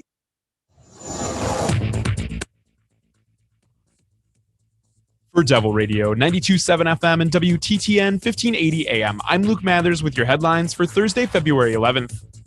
On Wednesday, the Wisconsin Legislature's Republican-controlled Budget Committee advanced a bill that, if passed, would reduce taxes by $540 million, mainly by allowing people who receive Paycheck Protection Program loans from the federal government to deduct related purchases on their 2020 state taxes. 4 state and national conservation groups are suing 2 federal agencies over a proposed power line between northern Iowa and southwestern Wisconsin.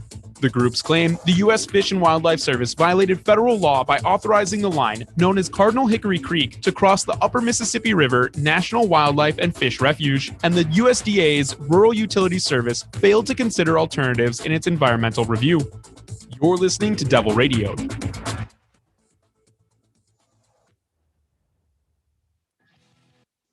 Occupy didn't start on Wall Street. It started on our street. Tom and Cruz, the Devil's Advocates. Welcome back to the Devil's Advocates Radio Show, your favorite part of the day. Dom and Crudy giving their hot takes on the headlines. The hot takes. The hottest. The hottest of takes, Dom. Impeachment 2.0. Give audience, please join us. 844-967-2789. 844-96-PARTY. Crudy, now that the prosecution has wrapped up their case, the most glaring omission that I see, no witnesses. Not yet. No witnesses. What, you think Trump's going to call witnesses? Who would he call? Rudy? No, Trump's not. Trial by combat. His team, not calling any witnesses. So that's, I would like to have seen some witnesses that would have been relevant to this. Well, I think there was witness testimony effectively through the videotapes. Sure, right. There is that, no doubt. And that's certainly helpful. Obviously, the Trump team, a little less impressed with the production values that the prosecutors brought. Apparently not even paying attention today, much like Ron Johnson yesterday. A lot of this might be tedious or is duplicative. But no witnesses so far. A couple other things. The jurisdiction, the constitutional jurisdiction question. I'm glad Raskin brought that up and concluded with this as one of his topics. They put that to bed on Tuesday. So if you hear Cruz or anybody else talking about, well, the Senate can't do this or we don't have, you know what? That's been decided already. You have to move on now, Cruz and Republicans. And, the toadies will do what toadies will do. But that particular argument has been put to rest by the vote on Tuesday. I'm glad that Raskin reiterated that fact in his concluding statements. Dominic, I know you're troubled by the lack of witnesses, and you and I both would have loved to have seen some Donald Trump up there under oath, especially. But my thought is everyone in that room today bore witness to the insurrection. They were witnesses. They were targets. Hell, they could have been victims of that insurrection. And if you look at the testimony Jamie Raskin gave, think back to 2 days ago. I mean, it was emotional. It was real. It talked about his daughter and the fact she never wants to come back to the Capitol. Yeah. And there have been congressional aides, long-term staffers that have said, I quit. This job ain't worth it. It's not worth dying over. I mean, that's got to change your attitude about the workplace. When your life has been endangered in your workplace and you don't work at, high altitude or something, that's not part of what you signed up for.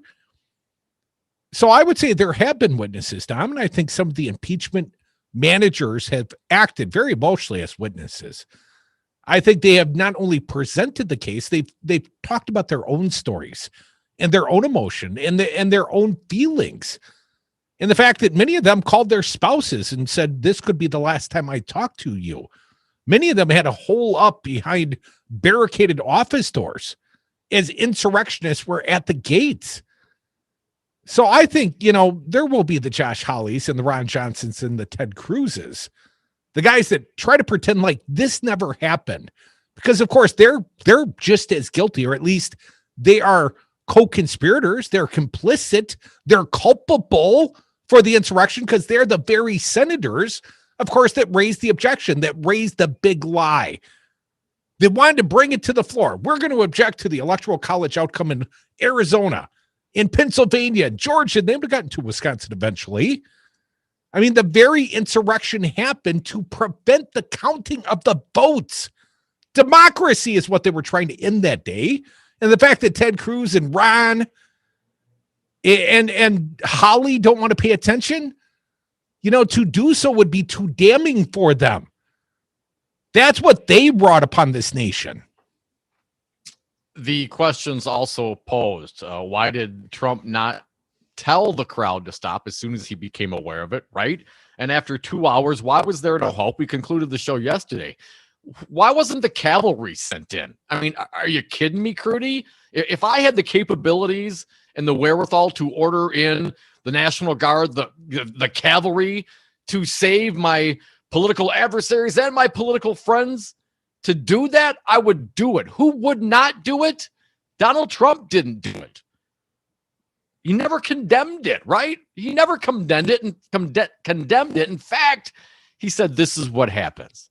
That's what happens. You see what happens when you don't do what I tell you to? Dominic, as near as I can tell, the man has not even conceded the outcome of the election. Real quick, the Pentagon tied DC National Guard's hands before the Capitol siege. You found this article, Peter Weber, a couple days old. It's at the Yahoo News. I want to read briefly. Lots of things went wrong with law enforcement before and during the January 6th siege of the U.S. Capitol by a mob of supporters by the former President Donald Trump. And one of them was the long delay in deployment of the National Guard reinforcements. Those failures were the focus of a closed-door hearing Tuesday. Now, that was last Tuesday, Dom, before the House Appropriations Committee. Among those who testified was Major General William Walker, W-A-L-K-E-R, commander of the DC National Guard. Walker told the Washington Post on Tuesday that the Pentagon had tied his hands because Washington, D.C. isn't a state. The president is nominally in charge of the DC National Guard. In practice, the defense secretary, the army secretary are in command, but Walker, like all National Guard commanders, typically has the power to take military action in an emergency. I'd call that an emergency, Dom. All military commanders normally have immediate response authority to protect property, life, and in my case, federal functions, federal property and life, Walker told the Post. But in this instance, I did not have that authority. And we've talked about this quite a bit, Dom. Who ordered the stand down? Well, it was probably Christopher Miller, and that order probably came from Trump. In a January 5th memo, Army Secretary Ryan McCarthy, who was Walker's direct superior until he stepped down last week, prohibited Walker from deploying a ready force of 40 guardsmen without a formal concept of operations plan. The Post reports in a January 4th memo, acting Defense Secretary Christopher Miller had prohibited McCarthy from authorizing the deployment of DC guardsmen carrying helmets, body armor, riot control agents, or weapons without his approval, and said the quick reaction force could be dispatched only as a last resort. So what was Trump doing? Well, he was gleefully watching the insurrectionists take the Capitol, right? Yes. And people were calling him, desperately calling him. And he was dialing out. He wasn't taking their calls. In fact, he called apparently Mike Lee. Mike Lee being a Republican senator of some douchebaggery. And Mike Lee wasn't actually the intended person he was trying to call. He was trying to call former Auburn football coach and newly elected Republican Tommy Tuberville, and wanted to discuss strategy with Tuberville about how they were going to slow down the certification of the election of Joe Biden. While the insurrection is occurring, hell, while cops are getting beaten. While they were basically breaking into the Senate floor. And Tuberville had to, turn off the phone. Tell the president, sorry, I'm busy fleeing the insurrection you've sent my way. The vice president just left ahead of us. And what Trump do? He tweeted at his vice president. He didn't have the courage to do the right thing, right, Dom? According to Donald Trump, to overturn the outcome of democracy. So we know what Trump was doing, and we know that there was some meditation in telling the guard to stand down or putting so many hurdles in their way that they could not effectively react to the insurrection at the gate. It's an important note that Christopher Miller, who you reference and we have talked about often, was again appointed by Donald Trump after he lost the election to the Pentagon. I mean, how is that not, you heard Raskin talk about common sense quite a bit. How does that look? You put in the civilian after you lost to the Pentagon, who then issues a memo telling, watering down the terms of engagement in an emergency for the National Guard in D.C. Are you freaking kidding me? And then as this is happening, Trump's out there making offensive calls, calling people like Tommy Tuberville and apparently accidentally calling Mike Lee. Quickly, Crudy from the Politico on this, Kyle Cheney reported this morning. Senator Tommy Tuberville revealed late Wednesday that he spoke to Donald Trump on January 6th, just as a violent mob closed in on the Senate, and informed the then president directly that Vice President Mike Pence had just been evacuated from the chamber. Here's the quote. I said, Mr. President, they just took the vice president out. I've got to go. Tuberville from Alabama, Republican, told Politico on Capitol Hill on Wednesday night, saying he cut the phone call short amid the chaos. Knowing that his vice president was in danger, knowing that he was being rushed out the door, and looking at some of that video yesterday, Crudy, of the vice president, I noticed what looked like a double. That very white hair, there was another cat coming out with that very white hair. Then I got to wonder, well, if they had a double there, is that common practice or is this something else? At the end of the day, Donald Trump, a lot of gray-haired Republicans just pointing out, man. I mean, that White Walker hair is very distinctive for a guy like Mike Pence. But that set aside, what Donald Trump did not do was call in the cavalry, and his civilian-appointed Pentagon toady essentially watered down the ability of the National Guard to address this. And watching that video, I cannot tell for the life of me how people were not shot and killed to a greater degree than just the one person. It would seem to me like a lot of those police officers were probably fearing for their lives. Dominic, we heard some of the effectively 911 calls. Yeah. They breached the line. Here's the conclusion, the Yahoo News piece. Then we'll get to the phones. 844-967-2789. Here's how this piece concludes. There was also concern at the Pentagon about sending soldiers nominally under Trump's command into a riot of Trump supporters because that might give the impression guardsmen were aiding a pro-Trump coup, the Post reports. Those concerns, valid as they may be, don't explain why it took 3 hours for the Pentagon to deploy the National Guard after the rioters had already overrun the Capitol. 3 hours from after the point where they had breached the Capitol, it took them 3 hours for a rapid response. Compare that to Benghazi. I mean, really, Ron Johnson, Mr. Tedious. Compare that to the 11 hours you grilled Hillary Clinton about the U.S.'s, less than timely reaction to a consulate in Benghazi.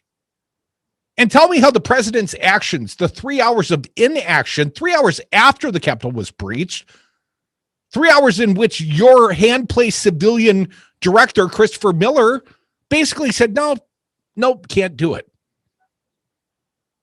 While the president of the United States gleefully watched the video, reportedly, and tweeted more, insurrectionist, violent targets at his own vice president. Now, are these, and perhaps some of these questions will be answered because impeachment is not a criminal prosecution, right? It can be, hopefully the criminal prosecution will come later. But Christopher Miller, get him under oath, get some of these guard folks under oath.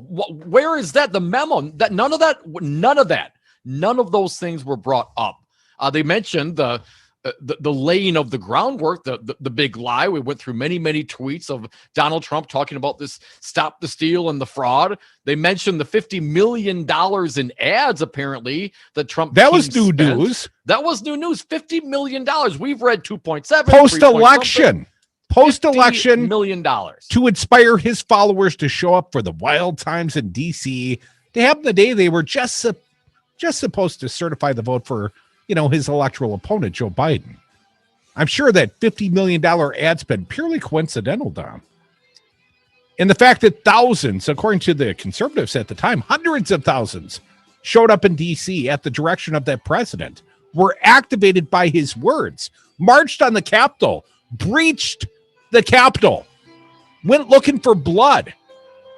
And the National Guard didn't respond for over 3 hours. Trump, basically only made outbound calls. They asked how they were going to further delay the certification of the vote. Sorry, can't take your call right now. Someone's trying to kill me. Come back with us. More Devil's Advocates.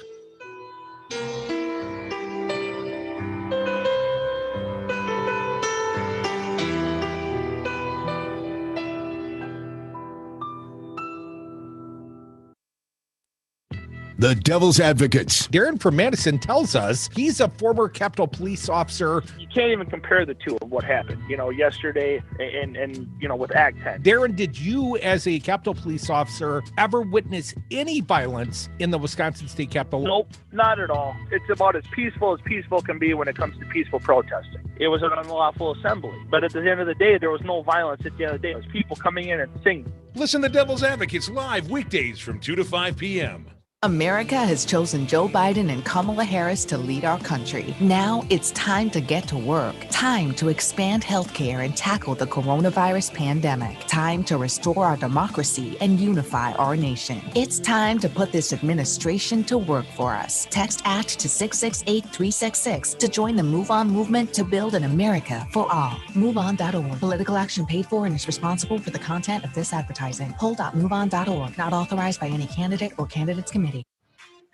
Hi, this is Dom from the Devil's Advocates inviting you to join us on Patreon.com. Patreon allows for our audience to access exclusive programming not available anywhere else and gives you the ability to directly support the greatest radio show ever. History's patrons have supported the works of Michelangelo, Leonardo da Vinci, Monet, and now with your support, the Devil's Advocates. So please go to Patreon.com and search the Devil's Advocates to pick your subscription. That's Patreon.com and the Devil's Advocates, the greatest radio show ever. Bring it? Oh, it's already been brought in. John Nichols, the national affairs correspondent with The Nation. My fear is we got 50 million or more agitated Trumpsters, and reality is going to kick in. And then where do they turn that angst, John? Oh, shoveling snow, probably. We have to accept that we've entered the internet troll stage of this country's history. I think most of these people kind of go back to wearing tinfoil hats or whatever and, living their lives. They're really not that threatening. The Devil's Advocates. Wreaking havoc on America, just like they wreaked havoc on Wisconsin. Dom and Krutz are the Devil's Advocates. And we are back. Thank you for listening to the Devil's Advocates radio show. Phone lines are open, going to them right now at 844-967-2789. Lots of people have lots of thoughts. Let's get to them. Dick from Madison, you're up. Welcome, sir. What do you got today? Hey, Dick. Hey, guys. I'm going to put it in a sports analogy and see if you like it. The way I've seen the last 3 days of the Democrats throwing this out there, if this was a slam dunk competition in the NBA, they just did a windmill 360 slam dunk. Now, Trump's attorneys will show up tomorrow. They might be stupid enough to bring Bill Barr to testify. In other words, they'll dribble it off their foot and it'll bounce out of bounds, and they won't even go to the basket. But I still think these idiots, and I'm talking about these wonderful patriots that are in the United States Senate from the Republican side, are still going to vote to acquit this guy. If I remember correctly, Dick, Dominique Wilkins did a windmilling 360 and still lost the slam dunk to Michael Jordan. Spud Webb. No, Spud. Well, couple years. Lost it a couple times. He was a violent dunker. But anyways, I get your point, sir. The Republicans, they're not going to be high flying above the rim. Bruce Gaster, I'd be surprised if the man could get sneaks on. Thanks for the call, Dick. Although I bet he's an ass kicker on the squash court, Dom. I doubt it. 844-967-2789. Just a quick note. I noticed when impeachment manager Rep. Ted Lieu was talking about the due process. And he said, listen, the House, they did their part. The House is essentially the grand jury. And all the due process the president's going to get is right now in the Senate. That's where he gets his due process. Let's keep going. They're having a trial right now. No, 844-96 party. Steve from Madison, you're up. Welcome. What do you got for us? Hey, Steve. Hi, guys. First, the way I understand it, after both sides present their cases, then the whole Senate will vote on whether to have witnesses. And then if it ends up 50-50, they won't have any. They decided that beforehand, apparently. Yeah. I think I recall that now that you say that, something along those lines, Steve. So would you like to see, if that were to be the case, would you like to see some witnesses called? And do you expect there would be? I would like to see some called, but I got a feeling they're going to just want to get it over with and get on with stuff, unfortunately. And I think they'll probably just move on and have the vote, and he'll get off again. But my question is, Steve, I paid money to see Rudy for the defense as counsel or witness. Yeah, right. Whatever you got, Rudy. Apparently, a couple of things happened this morning. He's got a lot of stuff on his plate he's going to have to deal with, as far as things coming up that the call to Ukraine and all that apparently is being investigated. But my one question is, Trudy, I know you got kids in school. I think they should start putting an emphasis. I know when we were in school, you had civics class and social studies, and you had to take at least a year of each. I don't know if that's required anymore, but I think there should be greater emphasis so kids know how the government works and why certain things are done. And at the end of the year, if they can't answer who the president, their 2 U.S. senators, and their representative is, they should have to take it over again the next year. Come on, Tommy Tupperville, the newly elected senator from Alabama. He didn't know what the 3 branches of government were, sir. Right. And be careful what you wish for, Steve. My understanding here in the state of Wisconsin, and this has been a few years, sometimes memories get fuzzy, but mine's pretty good. And my memory says that there is a civics exam that students must now pass to graduate high school in the state of Wisconsin.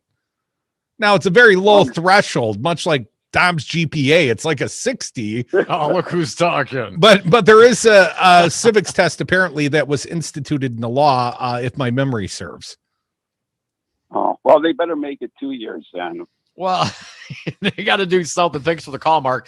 And perhaps, the functioning of government is one thing. The politics, that's something else you got to learn. It's like, how's a bill made? Well, it's so nice when they did it on Schoolhouse Rock, but then Saturday Night Live did it, and it was a little bit different. You know what I mean? It's one thing to know how to balance a checkbook. That doesn't mean you have great financial wizardry. 844-967-2789. I just want to say once again, Crudy's getting 100%. Yeah. Wisconsin statute requires that any student graduating from a Wisconsin high school, starting with the class of 17, takes a civics test comprised of 100 questions that are identical to the 100 questions that may be asked of an individual during the process of applying for U.S. citizenship. So there is indeed a civics test. I wonder if most of the Republican lawmakers could pass it. I was wrong on the threshold, Dom.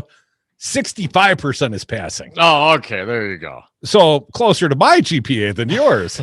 Rodney from Sunny P. Welcome, Rodney. What do you got for us? Hey, good to talk to you guys. First time.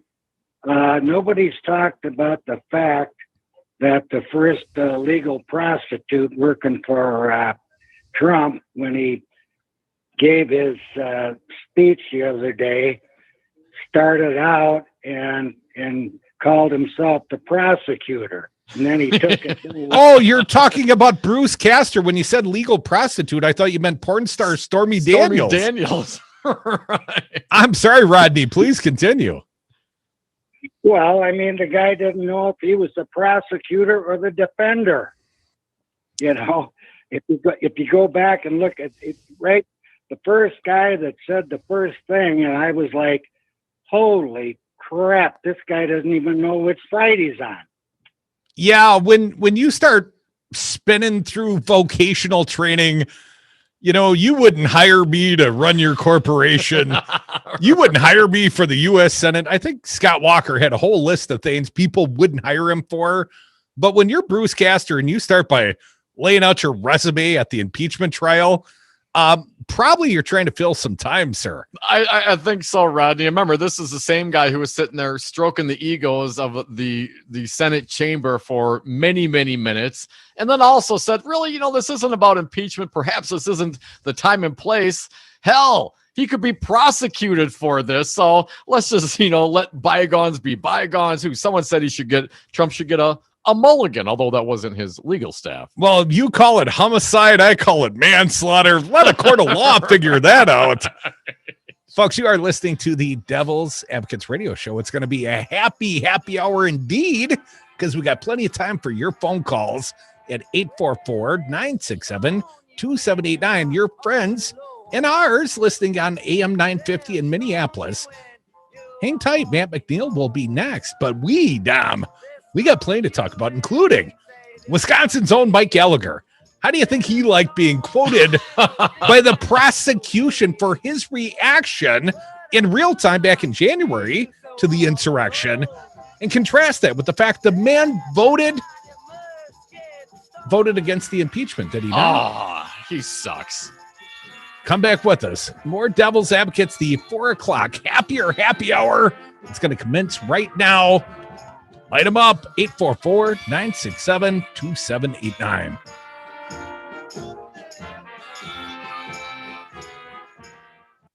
This is Dom from the Devil's Advocates. Cody and I have been doing this show for almost 10 years, and we've never had a more engaged, dialed-in, and motivated audience, and we love them for it. Now is the time for you to reach the greatest audience ever. Call now and advertise with the Devil's Advocates and Devil Radio, 92.7 FM and WTTN 1580 AM. Get your message out and let the greatest radio audience know how to support your business. Call Luke at 608-819-TALK. That's 608-819-8255. Or go to DARNWI.com. Hi, this is Dom from the Devil's Advocates inviting you to join us on Patreon.com. Patreon allows for our audience to access exclusive programming not available anywhere else and gives you the ability to directly support the greatest radio show ever. History's patrons have supported the works of Michelangelo, Leonardo da Vinci, Monet, and now with your support, the Devil's Advocates. So please go to Patreon.com and search the Devil's Advocates to pick your subscription. That's Patreon.com and the Devil's Advocates, the greatest radio show ever. You are listening to WTTN 1580 AM Columbus and W224EG Madison, always streaming at devilradio927.com. AP News. I'm Ed Donahue. House prosecutors ended their impeachment case against Donald Trump, placing the blame on the Capitol riot on the then president. The AP's Sagar Magani has the story. For 2 days, prosecutors said Trump spent months riling up backers with claims that the election was stolen, then summoned them to Washington and ordered them to fight like hell. He said it, and they did it. House impeachment manager Joe Neguse and fellow prosecutors said the rioters who ransacked the Capitol say they acted on what they saw as a direct order from the commander-in-chief, mounting a deadly attack to what prosecutor Ted Lieu called the president's glee. President Trump did not once condemn the attack. Trump's lawyers are expected to take less than a day to present their case, and the ex-president is likely to be acquitted, with several Republicans saying the Democrats' case did not sway them. Sagar Magani, Washington. Oklahoma Republican James Inhofe in the Senate was not impressed. It's just redundant. Same thing over and over again. Okay. And each, to me, the more you hear it, the less credibility there is in it. Prosecutors say a man authorities say is a leader of the far-right Oath Keepers militia group and led other extremists in the attack on the Capitol last month discuss the possibility of getting a boat to ferry heavy weapons across the Potomac River. At least 5 people were killed. 75 to 100 vehicles crashed on an icy Interstate 35 in Fort Worth, Texas. Daniel Segura is with Fort Worth PD. In my almost 20 years in the service, this is the first time ever that I see anything like this. The Centers for Disease Control and Prevention is now recommending people who are fully vaccinated against the coronavirus do not have to go into a 14-day quarantine after exposure to an infected person. The Dow closed down 7 points. This is AP News. Hey, y'all, this is your girl, Cheryl Underwood, and I want to tell you something. My digestive system used to make me feel sluggish, but those days are over. Now I feel great. That's because I increased my fiber intake with the Metamucil 2-week challenge, and I'm still hooked. I just took Metamucil every day for 14 days, and it's really that easy. Metamucil traps and removes the waste that weighs you down, so you feel lighter and more energetic. Now I never want to go back to that heavy feeling. Are you ready for the Metamucil 2-week challenge? For a coupon and daily support, sign up at Metamucil.com today. Finding great candidates to hire can be like, well, trying to find a needle in a haystack, but not with ZipRecruiter. Its powerful technology actively finds and invites qualified candidates to apply to your job. So while other companies might deliver a lot of hay, ZipRecruiter finds you the needle in the haystack. See why 4 out of 5 employers who post a job on ZipRecruiter get a quality candidate within the first day. Try ZipRecruiter for free at ZipRecruiter.com/free. That's ZipRecruiter.com/free. Stream the Devils and progressive news and talk 24/7 at the Devil's Advocates Radio Network, Wisconsin. That's DARNWI.com. That's DARNWI.com. Hey, I'm Chris. And I'm Fancy Brian. And we are your hosts for a new podcast called On the Bus with Chris and Brian, where we welcome you on board the tour bus with artists from all over the place, giving you a taste for what life is really like on tour. This episode's guest is one-week records recording artist and international touring singer-songwriter, Walt Hamburger. Podcasts drop every other Tuesday on devilradio927.com. No yelling on the bus! Hey, it's Pizza Box Mike. I've got a show outside the Pizza Box. Be sure to listen on Saturdays at noon on Devil Radio. There is a reason why they won't let me on Facebook anymore.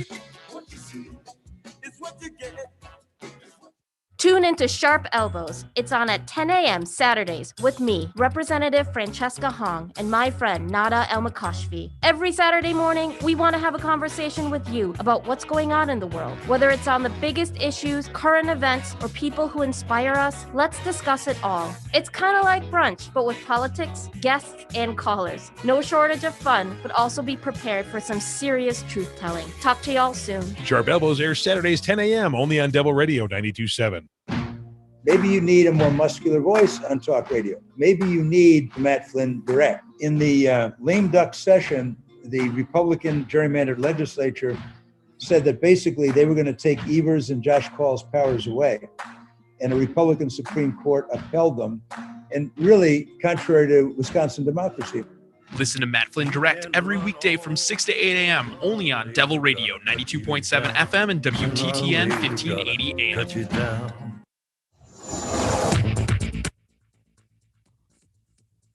For Devil Radio 92.7 FM and WTTN 1580 AM, I'm Luke Mathers with your headlines for Thursday, February 11th.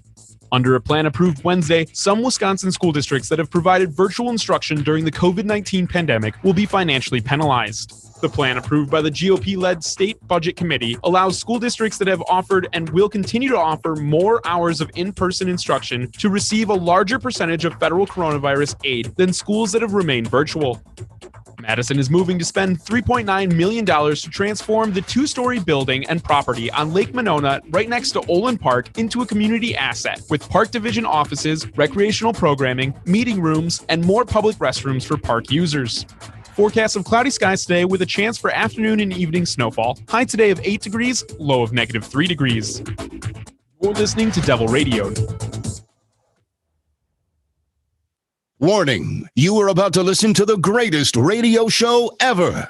And due to contractual obligations and to shield our airwaves' corporate licensees from any semblance of liability, responsibility, and gullibility, we must tell you the views represented on this show are not necessarily those of this station or its management. This radio show contains differing points of view on current political topics, and due to the nature of its contents, it should be heard by everyone.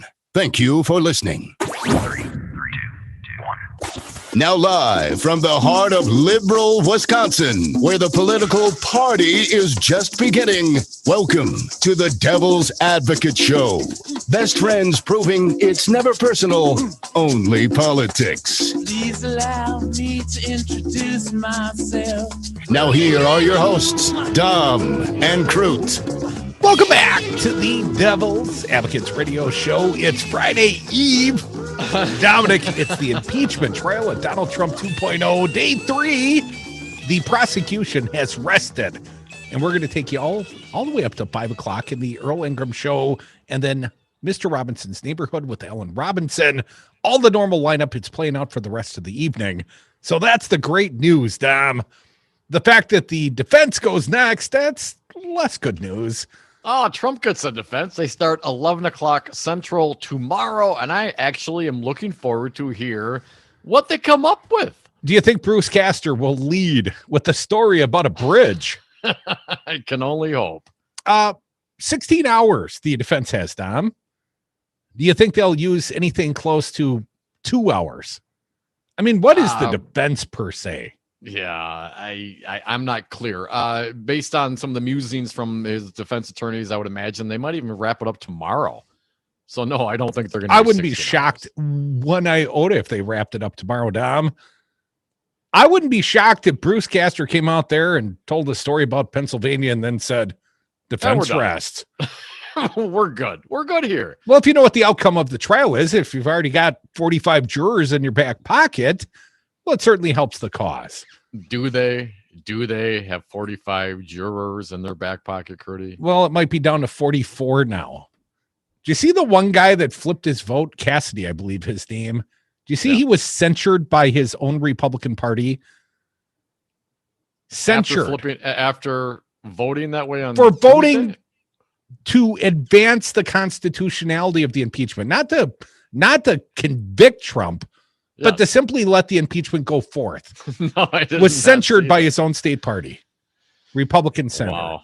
Wow. That party's splintering. You think? Dominic, let's talk about one from Wisconsin, Mike Gallagher. And he's never appeared on this show, 844-967-2789. Mike, I'm not call I've us. Ever invited them. But he was quoted, Dom, extensively by Julian Castro, a Democratic impeachment manager on behalf of the prosecution. Craig Gilbert reporting. Wisconsin Republican Mike Gallagher's public statements on the day of the assault against the U.S. Capitol were cited Wednesday in the impeachment prosecution of former President Donald Trump. Gallagher went on social media and cable TV on the afternoon of January 6th to urge Trump to call off his supporters who were rioting in the Capitol. Here's a quote from Gallagher on Twitter. "We are witnessing absolute banana republic crap in the United States Capitol right now. At Real Donald Trump, you need to call this off." Gallagher said that day on Twitter, "You are the only person that can call this off." That according to a Republican congressman.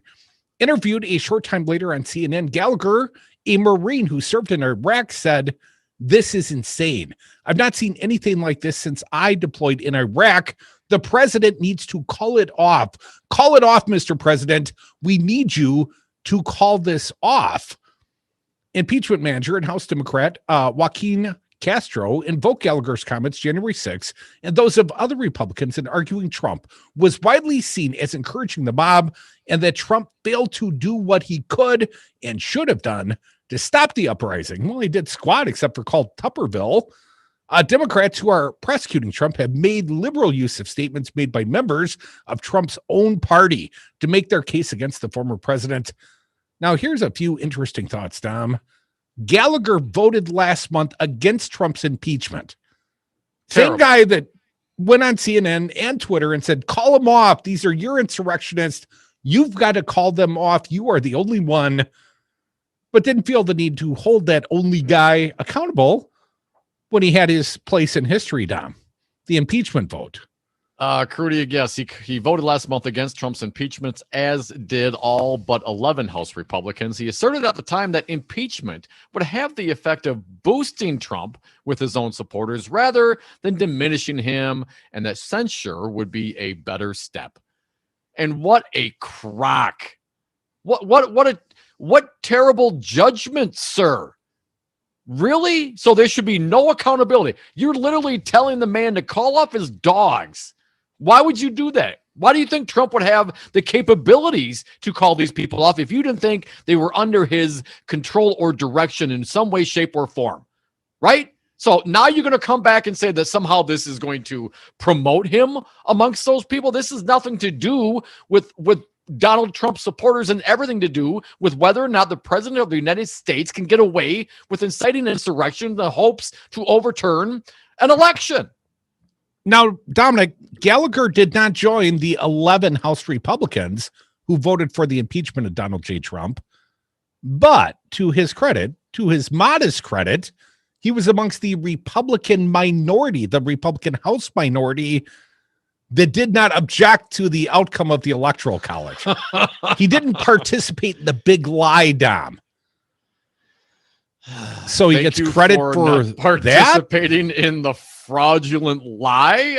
I guess you can, get some kudos for that. Dominic, you remember when that Capitol guard was interviewed and he talked about his circumstance and he talked about the fact he was surrounded. He was separated from the other Capitol Police and he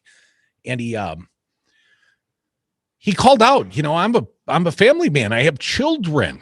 And apparently at that time, some of the crowd, gave him some shelter from the mob. And someone asked him, well, what do you want to say to those that would protect you? And the man's response was something to the effect, thank you, I guess, and go F yourself for being there. Yeah, sort of a mixed answer for you as well, Gallagher. Thank you for not voting against the electoral outcome, for not supporting the big lie, but F you for not, voting history and your conscience in regards to Donald Trump, because it was his fault and he inspired it and you don't care.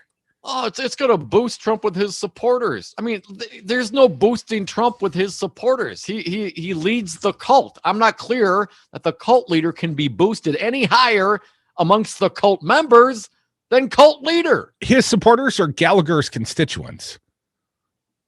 Aren't they the same in many cases? They certainly are. 844-967-2789. Dom, I don't have the phones up. You're going to have to All play right, let's get to it. Mark from the SAC, you are next. Welcome, sir. What do you got for us? Hey, Mark. Hey, thanks, guys. You say you're just talking about citizenship and the civics with the previous guy. I actually picked up, I just grabbed it because it was of interest, an old copy of a Fundamentals of Citizenship, Wisconsin Civics. It was published actually in 1949, got used into the 60s, but it looks like by the writing on there. But I mean, and this is actually a substantial textbook. I mean, like over 400 pages about, fundamentals of citizenship here in this country. Mark, I got to make a confession on behalf of the panel. Dom's not going to read the civics book. I live it, Mark. Dom actually probably knows some civics. And to Mr. Tuberville, as I've said before, it's legislative, executive, and judicial branches of government, sir. I thought it was offense, defense, and special teams. It is just ridiculous that a guy that is representing us and representing his constituents there doesn't know that off the just something every school kid should know. I mean, it's just ridiculous. And for these Republicans, wherever they're from, that if the crowd would have got a hold of you guys, the crowd would have torn you into little bits too. They weren't being discriminatory as far as the blood that they were looking for. I don't think they would have. Maybe they would have confused Ron Johnson with Mike Pence, and Ron Johnson's would have been dragged out and hung by his neck before he even got a chance to say, I'm Ron Johnson and I come from Wisconsin. I mean, those guys are out for blood. I mean, they got this guy with white hair here, that's got to be Mike Pence. And we don't believe you say you're Ron Johnson, but Mark, I think it far more likely Ron Johnson would have been mistaken for a White Walker than for Pence. Thanks for the call, Mark. Taller and skinnier than Pence. 844-967-2789. Just as loony. But they don't know. And when the crowd gets whipped up, man, anything's game. Don from Door County, you are next. Welcome, Don. What do you got? Hey, Don. Good afternoon, guys. I'm up in Mike Gallagher's district up here. And, I'm looking at his January 3rd, 2021 press release. We, like most Americans, are outraged at the significant abuses of our election system. Then it goes on for 3 paragraphs. But then at the end they go, but we think you should certify the votes. So he's straddling both sides of the fence here 3 days before January 6th. So whatever the outcome, he can go along and sit pretty here. But I think I wrote you guys once about how he came on about how terrified he was, and he was pulling out his U.S. Marine Corps ceremonial sword, and he was ready to take a sword to a gunfight, to defend himself. And I think it's a whole lot of crack. This guy's been smoking, because with his military intelligence credentials, there's no way he didn't know about what's going on with the Pentagon, and he's on the Space Force too, So he was getting ready to play either side. I didn't know he was on the Space Force. Oh, hell yeah, he was one of the originals on the Space Force. Well, and Don, I mean, obviously the political aspect, trying to straddle this thing. I mean, if there was really such election fraud and such problem, and this election was stolen, why would he then change his mind, as many Republicans did, change their mind after the insurrection, after the Capitol was sacked? Well, maybe some of them actually realized that this was a lie, and this was the result of the big lie, and they wanted to be a part of it no more. But there are plenty of Republicans who still wanted to go along with it, and they did. Thanks for the call, Don. Lies, damn lies, and Republicans. Come back with us. It is the Devil's Advocates radio show. Some people say greatest radio show ever. You can be a part. You can text us or you can call us. We prefer when you call 844-967-2789. Come back with us. Your phone calls from here to the 5 o'clock Quentin hour in Earl Ingram. I'm back to feeling like it's Monday again.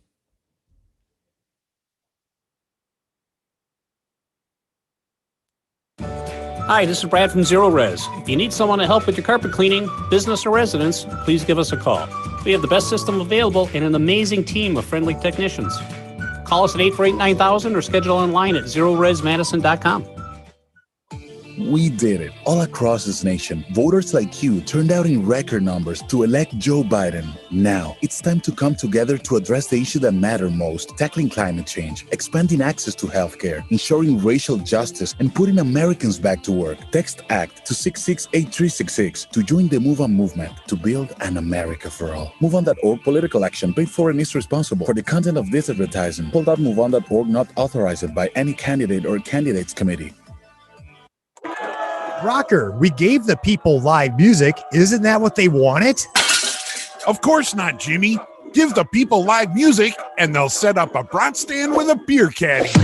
Will Rocker get his beer and brat? Catch Max Inc. Radio this Saturday evening to find out. We'll have the best of local music from Wisconsin and live music performed in the Devil's Lair. Go to maxincradio.com for the live music schedule. Max Inc. Radio starts at 6 on Devil Radio 92.7 FM. Did you bring a lawn chair, Jimmy? Sunday, February 14th, let's give some love to the Madison Music Venues. The virtual Venue Love Fest is a day-long virtual music festival to benefit our beloved music venues in Madison. Some of Madison's best songwriters and bands performing live from Cafe Coda, the Burr Oak, Communication, and the Boss Meadery, all streaming live. The virtual Venue Love Fest starts at noon on February 14th. For more information and to watch live, go to audioforthearts.com. The virtual Venue Love Fest, presented by Folk U Productions, Audio for the Arts, Argo Coffee, and Max Inc. on Devil Radio 92.7. 5 Nines, your local single source IT solutions provider, specializing in cloud technology, consulting, servers, networks, and hosting. We manage your IT so you can focus on running your business. Enjoy technology. Enjoy 5nines.com. I am once again asking you to listen to Devil Radio 92.7 FM. I believe they have the moral fiber to create a progressive movement in Wisconsin and indeed in America. The Devil's Advocates, because it's always 420 somewhere. And we are back from the 420 break. Thank you so much for listening to the Devil's Advocates radio show. Be a part of this great show. Give us a call, toll free, 844-967-2789. Dominic, I appreciate audience and staff being flexible here. We didn't impeach the man 2.0, but he deserved it. Yes. And he should be convicted, and he probably will not be. And the defense will be less than stellar. You know, I predict. Less than stellar. That's what I'm predicting. My prediction, pain. Tomorrow will be painful to watch. We'll be back here on the radio as soon as they wrap up the defense of Donald J. Trump. But Dominic, you don't have an insurrection without some money. It takes money, and we've got some billionaires here in the great state of Wisconsin that are helping to fund the insurrection in grandiose ways. Daniel Bice writes, how would you spend $88 million? Diane Hendricks and the Uhlines gave away in campaign donations in 2 years. That's about $44 million a year for Republicans just over the last 2 years. You could say pay for a full scholarship for 3,200 students to the University of Wisconsin-Madison for a year. You could hire 1,000 new cops for Milwaukee and underwrite their salaries for a year. You could provide 3 or 4 N95 masks for every state resident. You could even fund a state agency, the Wisconsin Economic Development Corp, for 2 years, saving federal and state taxpayers millions of dollars. Or you could, if you were 3 of the state's wealthiest individuals, pour that entire amount into the campaign coffers of politicians and political groups over the past 2 years.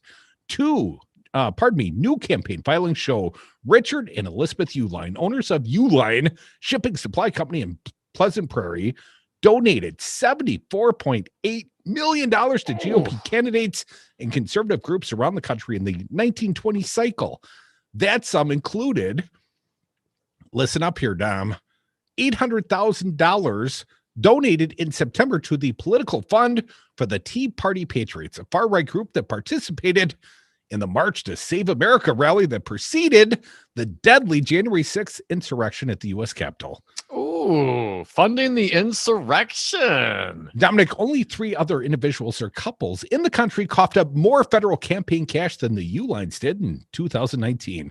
The state's second highest contributor is Diane Hendricks, a Beloit billionaire and owner of ABC Supply Company. We call her the Widow Hendricks. Scotty Walker was quite sweet on her, and especially her checkbook, Dom, who donated nearly $13.1 million to Republicans and conservative groups over the past 2 years. Her giving included $6.2 million to 3 super PACs helping then-President Donald Trump in his failed re-election bid. She was one of those women for Trump, right, Dom? In October, Trump used ABC Supply's private hangar at the Janesville airport to address thousands of supporters. And also, Dom, a check for Marjorie Taylor Greene. Hendricks was also only one of only a handful of Wisconsin residents to give to conspiracy spewing U.S. Rep. Marjorie Taylor Greene, your favorite, a Georgia Republican, recently stripped of her committee assignments. In the past, Greene has promoted QAnon conspiracy theories, endorsed executing Democrats such as House Speaker Nancy Pelosi, and suggested some school shootings were staged. Hendricks gave her a check for $2,800 in March. Crudy, Matthew Rothschild, Matt Rothschild, Batman, we call him around here. He's the head of the Wisconsin Democracy Campaign, called the campaign giving by these billionaires obscene. Quote, "It's obscene that anyone, whether Democrat or Republican, should be able to throw so much money around in the political arena. The rest of us are reduced to the role of spectators, and politics shouldn't be a spectator sport." Elizabeth Uline had a curt response to Rothschild's complaints about the large campaign donations made by her and her husband. "Trump didn't win," she said by email. Federal campaign reports show that Ulines gave a total of $73.6 million to Republican candidates and conservative causes during the 2019-20 cycle, including $500,000 to the Republican National Convention. Among other things, the billionaire duo poured 6-figure amounts into the coffers of various groups, helping the failed campaigns of Georgia Republican Senators David Perdue and Kelly Loeffler. Their losses last month through control of the U.S. Congress to the Democrats. The most powerful couple you've never heard of, the Center for Responsive Politics, Crudy, ranked the Ulines as the 4th biggest givers in the past 2 years. Ahead of them were recently deceased casino magnate, mega GOP donor Sheldon Adelson and his wife Marion, the ex-New York City mayor and former Democratic presidential candidate Michael Bloomberg, and former presidential candidate Tom Steyer and his wife Taylor. On top of that, the Ulines contributed $1.2 million to the Wisconsin GOP Republican Campaign Committee and 19 conservative or Republican candidates in the state over the past 2 years. Despite their campaign largesse, the Ulines are just now attracting attention on the national scene, having been dubbed by the New York Times the most powerful conservative couple you've never heard of. Yes, lots of money. There's more to it. Fine reporting from Daniel Bice in the Milwaukee Journal-Sentinel. $88 million between these three in the last 2 years, and $800,000 to the Tea Party Patriots in September, of course, as Bice writes. They were there. They participated in the March to Save America, and the testimony today, Crudy, by the Democratic prosecutors, the House managers, that Donald Trump, after the election, spent $50 million in ads, promoting the Stop the Steal, promoting his big lie, $50 million.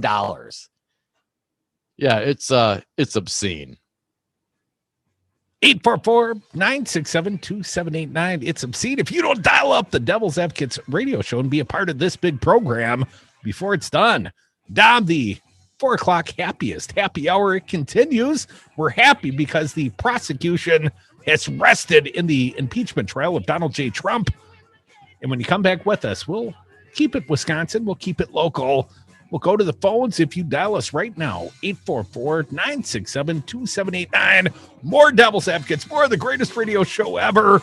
You know, sort of dancing around the raindrops here, Dom. Or the impeachment of Donald J. Trump. Seems like we've played this song once before. We've been here. Appreciate all of your flexibility. Come back with us. More Devils.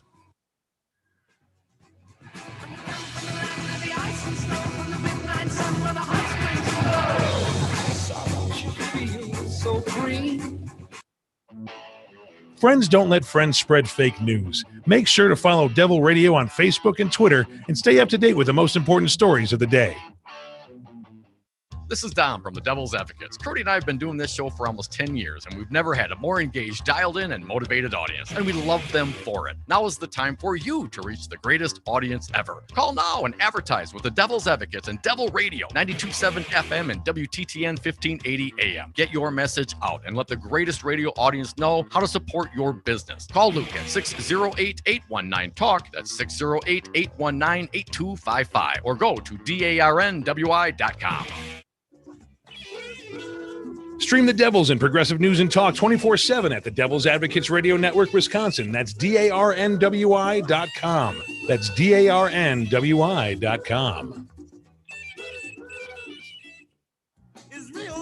Hey, it's Pizza Box Mike. I've got a show outside the Pizza Box. Be sure to listen on Saturdays at noon on Devil Radio. There is a reason why they won't let me on Facebook anymore. Trump impeachment prosecutors end their presentation. I'm Tim McGuire with an AP News Minute. House prosecutors have wrapped up their presentation of their case against former President Donald Trump in his Senate impeachment trial. Lead manager, Maryland Democrat Jamie Raskin, quoted Thomas Paine's Revolutionary War pamphlet, The Crisis, in an effort to sway reluctant Republican senators. Everyone who stands with us now will win the love and the favor and the affection of every man and every woman for all time. Tyranny, like hell, is not easily conquered, but we have this saving consolation. The more difficult the struggle, the more glorious in the end will be our victory. Trump faces a single charge, incitement of insurrection, after a mob of his supporters attacked the Capitol as Congress was acting to certify now President Biden's election.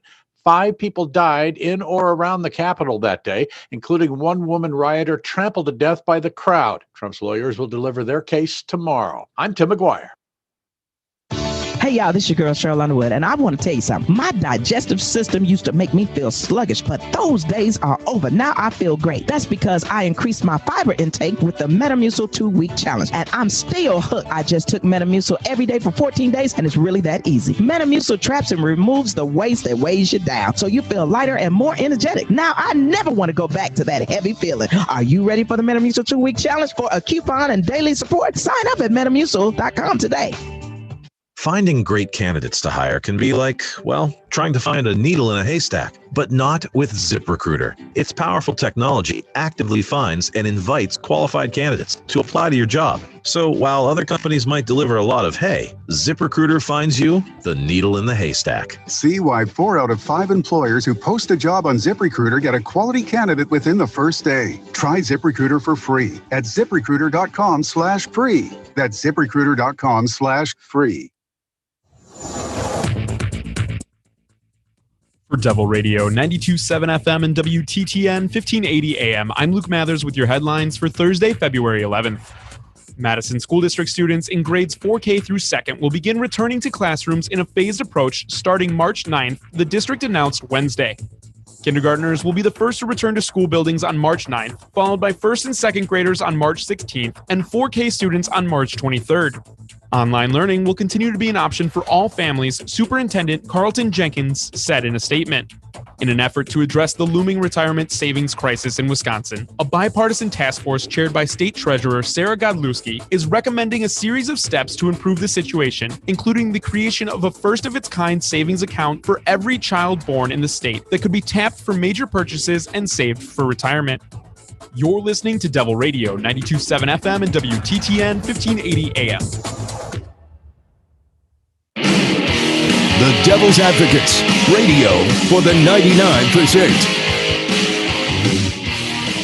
Welcome back to the Devil's Advocates radio show. Dominic wanted to confirm I had it right before. Bill Cassidy, the Republican that voted, the one that switched his vote and decided it was constitutional to proceed with the impeachment of the former president, he was indeed censured by the state Republican Party of the great state of Louisiana. That's crazy talk. Constitutional? Hell no. Well, and I saw the interview of the senator speak. He basically said, well, the defense, they sucked. The prosecutors, they were really good. They were organized. They were together. Did you see the video? I mean, it's like, yeah. So I went with it. And essentially, well, again, this party, and I did see some headlines, didn't get into it, but apparently there's a big chunk of the never Trumper Republicans talking about, splicing off their own party. Now I heard, that goes against, or not necessarily against, but also we've heard reportings that Trump might start their own party. I mean, we could split this party into maybe 2 or 3 different parties, and they will never win another election again. What Scott Walker tell the widow Hendricks? Divide and conquer. Divide and conquer. First we get divide and conquer. 844-967-2789. Pizza Box Mike, you are up. Welcome, sir. What do you got for us today? Hey, Michael. Yeah, isn't it sad that most people don't know, some of the most corrupt and powerful people behind politics, unless you're from Wisconsin, like the Uline family.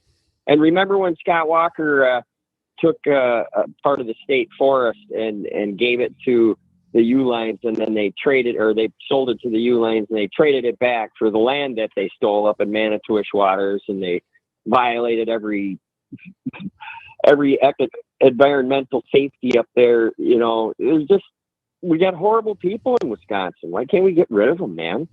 I mean, do they really want to live here after they ruin everything up here? Well, we did get rid of Scott Walker, and we will get rid of many more of these Republicans, I suspect, after a recasting of the map. It was a census year, and a new map will be issued. And of course, there will be machinations. Republicans will try to rejigger the maps to their advantage.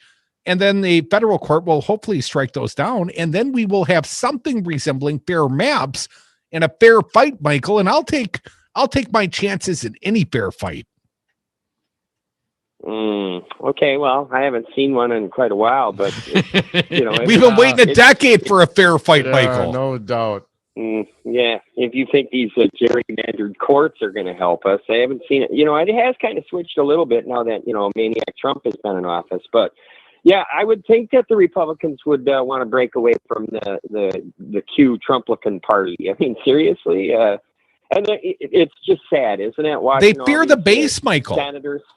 They fear watching Cruz. Whatever it is, it's ridiculous. I mean, they fear these clowns more than the extinction process that we're on, or the destruction of democracy. I mean, if that happens, do they think they'll ever be safe in this country? Any politician that serves? I mean, whether it's right or wrong for people to target them, that's what's being created here. I mean, psychos from all over the place. And most of these people that were at the Capitol, I don't think they really know anything about politics. I think they know a lot about being screwed by people that, are probably smarter, more educated, I would say, than them, and sought to make their way in life by ripping off workers. And so a lot of these people are people that have worked hard and failed, and a lot of it's just because they've failed their whole lives miserably. And we need to blow apart from them. But the Republicans need to join to the left. There is no center-right movement anymore. I don't know what they're talking about. The only move you have to get away from these guys is to come back to the sunlight over here where guys like me are. Amen, Mike. Preach it, brother. Appreciate it, man. Always love to hear from you. 844-967-2789. Love to hear from our audience as well. Jack from Merrimack, you are next. Welcome. What do you got for us? Hey, Jack. Hey, well, impeachment manager Lou, I think her name is, put it pretty succinctly when she lose the Asian gentleman. It's Leiu, I think. Yeah, that's an Asian gentleman, sir. But please continue with your thought. Yeah, Ted Lieu. In any case, he said it very succinctly when he said something to the effect that I'm not worried that Trump will run again. What I'm worried about is he'll run again, lose again, and pull the same stuff again. I mean, I'm paraphrasing. But these Republican senators, I cannot believe that they are so stupid that they don't realize that if that group had breached the Senate chambers with guns and bombs, they don't care who your fealty is to. care whether you're a Democrat or Republican. People would have been on a scaffold. They would have been shot, perhaps, hit by shrapnel from bombs or worse. Well, and if there's some collateral damage, Jack, it's just they were martyred for the cause, right? Yeah, well, that's fine if you're not the one that's martyred. I don't understand why these people don't realize that. Yeah. What do they call that, Jack? Whistling past the graveyard? Yeah, something like that. Any other thoughts, Jack? I think I'm done for the day. Thank you. I appreciate it, man. Thanks for tuning us in. Yes, here's what Ted Lieu said. I'm not afraid of Donald Trump running again in 4 years. I'm afraid he's going to run again and lose because he can do this again. And he will do it again. Let's just throw it all out there. What in Donald Trump's life, his behaviors, his words, his mannerisms, anything he's ever done, we give anybody pause to think that if he was able to get away with this, that he wouldn't do something the same or worse the next time? How can you possibly think that? Well, just ask Susan Collins, Tom. I'm sure he's learned his lesson this time. He did not learn his lesson. He will not learn his lessons. He cannot learn any lesson. He is a narcissist. There are no lessons to be learned because he knows everything. Dominic, let's talk about the next generation of Trumpster. Don Jr. He melted down because the Democrats insurrected us first. What? Donald Trump Jr. argued this week that his father's impeachment trial is unfair because Democrats and their allies insurrected before Trump supporters did. I'm not clear what the hell he means. Let me read on. Please do. During a Wednesday appearance on Newsmax, Trump insisted that the January 6th attack on the U.S. Capitol does not tie back to former President Donald Trump. Now, wasn't Don Jr. and Eric reportedly at the planning meeting for the next day's riot on January 5th? Didn't we read about that? And they called Ali Alexander. And anyways, let me read on. Trump ranted. By that logic, we would take the last 10 months and you would take the $1 billion worth of damage in looting, in rioting, and arson and murder that took place across the country with Black Lives Matter riots and Antifa riots. And you have the words of Kamala Harris and you have the actions of their campaign bailing out criminals. You have the words of Maxine Waters, get up in their face, Nancy Pelosi, everyone. We've all denounced what happened on January 6th, he continued. No one hasn't, okay? That doesn't mean that then, by their rules, that they would be absolved of 10 months of January 6th that happened across the entire country, right? So Black Lives Matter protests, that's the defense? Trump claimed that the federal buildings were stormed by supporters of former Supreme Court Justice Ruth Bader Ginsburg. The Ginsburgians, they're all insurrecting, Dom. Yeah. You've had everything else, he said, all insurrected by the Democrats and by their rhetoric on TV. The former president's son said that he wasn't advocating to punish Democrats.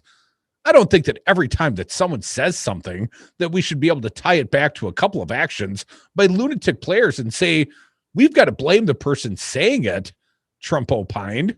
Well, that's a very convenient perspective you take when your dad's on trial for inciting insurrection. Well, he has an impeachment trial, and hopefully will be some real trials, man. I mean, I want to see some prosecutions. I mean, something has to be done. There is no way in hell, in any reasonable circumstance, you could get thousands of people pouring into the Capitol. Again, knowing what we all know because of the evidence that was presented by the House impeachment managers, and no cavalry comes to protect anybody. I mean, this is not going to end with this impeachment, certainly, and hopefully the impeachment does end with a conviction, but there will be greater legal ramifications for Trump and his supporters and the funding mechanisms. I don't care if it's RICO or terrorism laws or what you got to do to get after this information, but there was lots of planning and effort put into this, and hopefully those responsible will be held accountable to the full extent of the law. Honestly, Cody, if there's going to be some riots at the Capitol, I thought maybe I'd be involved back in my younger days, and now here we are. It's the law and order presidential types that are engaging in this violent protest. Come on, man. We did some minor jackassery. We didn't insurrect or threaten to hang anybody. I know, man. What the hell is wrong with people?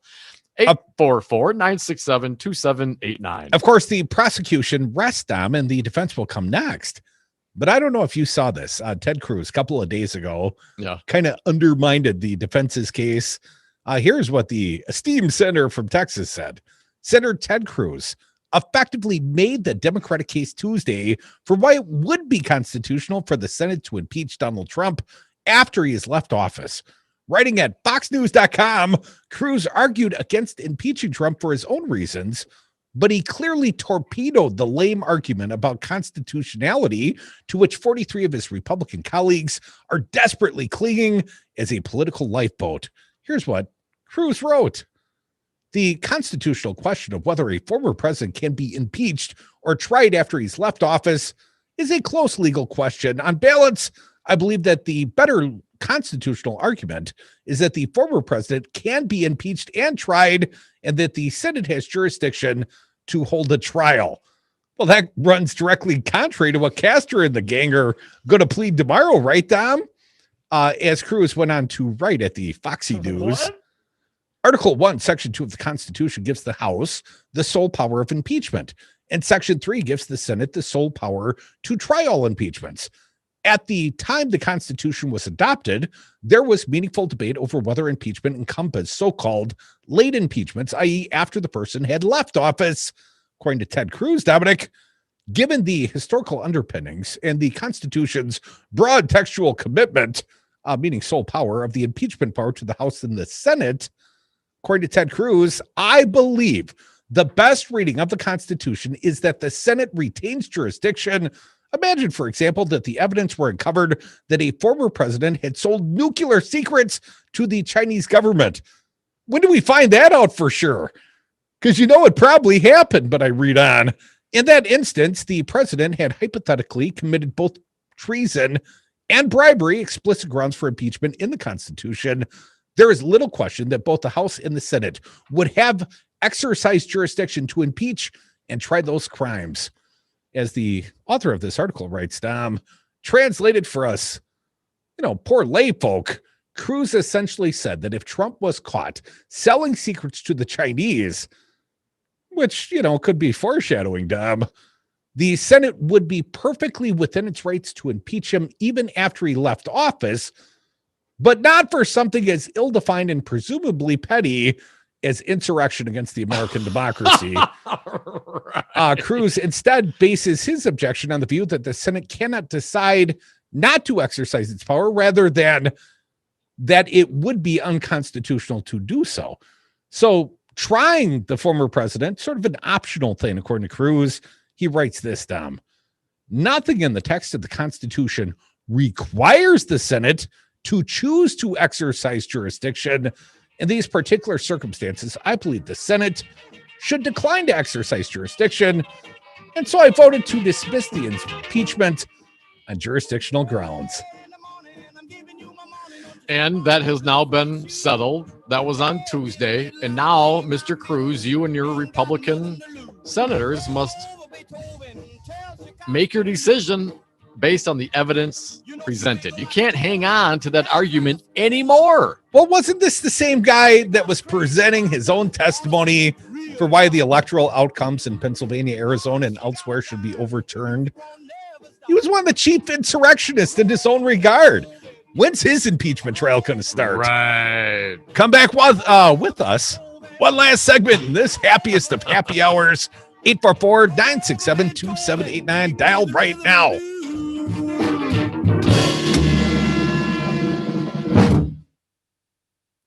Hey, Rocker, I heard you have a rye whiskey. I do, Jimmy. Rocker Rye Whiskey. The mash is a high rye with a touch of malted barley that makes it yummy. And Rocker Rye Whiskey is dedicated to the Madison music scene? It sure is, Jimmy. You can read the story on the back of the bottle at any of these fine locations. Star Liquor, Woodman's, Trixie's Liquor, Vic Pierce, Miller & Sons in Verona, Steve's Liquor, Total Wine, and enjoy Rocker Rye Whiskey at the Lazy Oaf Lounge and Sal's Dark Horse. Find out more at rockervodka.com. Hey folks, Patrick here from Pegasus Games, here to remind you that we're open for all your at-home gaming needs, both online at pegasusgames.com or in-store from noon to 6, with extended hours on Saturday and Sunday morning from 10 a.m. to noon for high-risk customers. From our new line of puzzles to pass the time, to the perfect board game to reconnect with family and friends. Walk-ins welcome or curbside pickup available over the phone or online at pegasusgames.com. Pegasus Games, home to games you never outgrow. Do you want to make the most of your wealth so you can live the life you want to lead? Hi, I'm Sue Peck, a CFP professional with Evolution Financial. I'm a local, independent, fee-only fiduciary financial advisor. When you choose Evolution Financial to manage your wealth, you're gaining a partner who will listen to your goals and guide you with your best interests in mind. Let's create the world you want to leave for future generations. Contact me at Evolution Financial by searching online for Evolution Financial Madison. Evolution Financial is a registered investment advisor with the state of Wisconsin. When it comes to computers, Madison Computer Works has been the leader in computer help, service, and support for more than 35 years. Our friendly techs have the expertise to help you choose the right computer for your needs. We make it easy to get a new computer by moving your data, reinstalling programs, and setting up your printers and email for you. Our competitive pricing and awesome tech support make moving to a new computer painless and affordable. Whether servicing your old computer or buying a new one, we'll help you do it right. Madison Computer Works, computers that work for you. Stay informed with progressive news and talk on 92.7, Wisconsin's home for Devil Radio.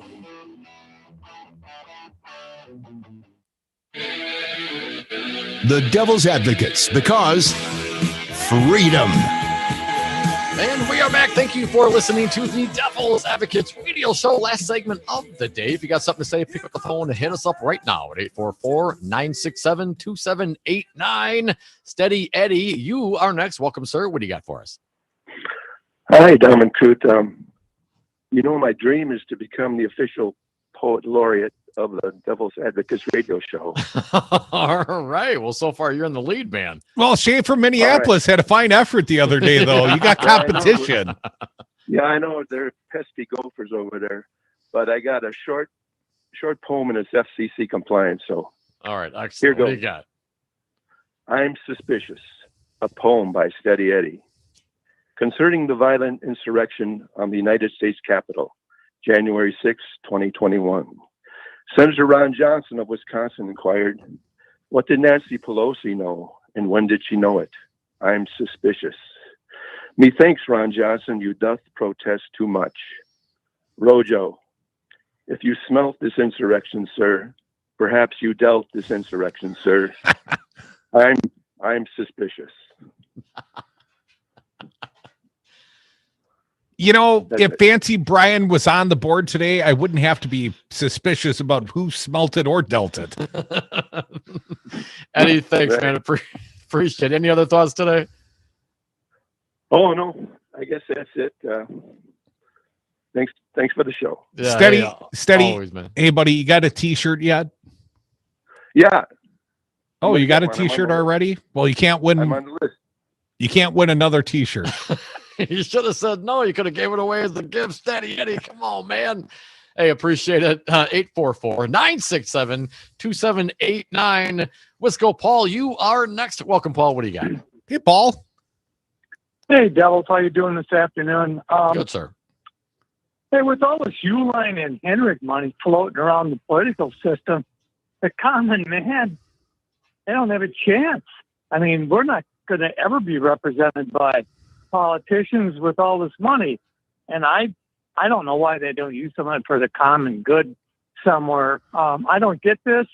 Is there any way it can be corrected? And thanks for taking my call. Well, you'd have to overturn Citizens United. Their common good is all they really care about. Those $88 million in contributions over the last 2 years. Think about the manufacturing and agricultural tax credit just here in the state of Wisconsin, Paul. I mean, there's tremendous financial benefit to those that dole out the campaign dollars. And I'm not saying, how much is too much, but Diane Hendricks has $8 billion. She could spend for the rest of her life. She could be on Amazon constantly and still probably have a little nest egg to retire on. So I'm not here to tell her what she can spend her money on, but I think the law should. And we had McCain-Feingold until it was torn down brick by brick. But effectively, we need restraint on these contributions. And these aren't even direct contributions. I mean, I don't care if Diane Hendricks wants to give Marjorie Taylor Greene $2,800. That, to my thought process, is the acceptable donation because it fits within campaign finance laws. The fact that she gave another $14 million, in many cases in sort of anonymous ways, behind the shield of a 501c3, that's the part that's galling to me.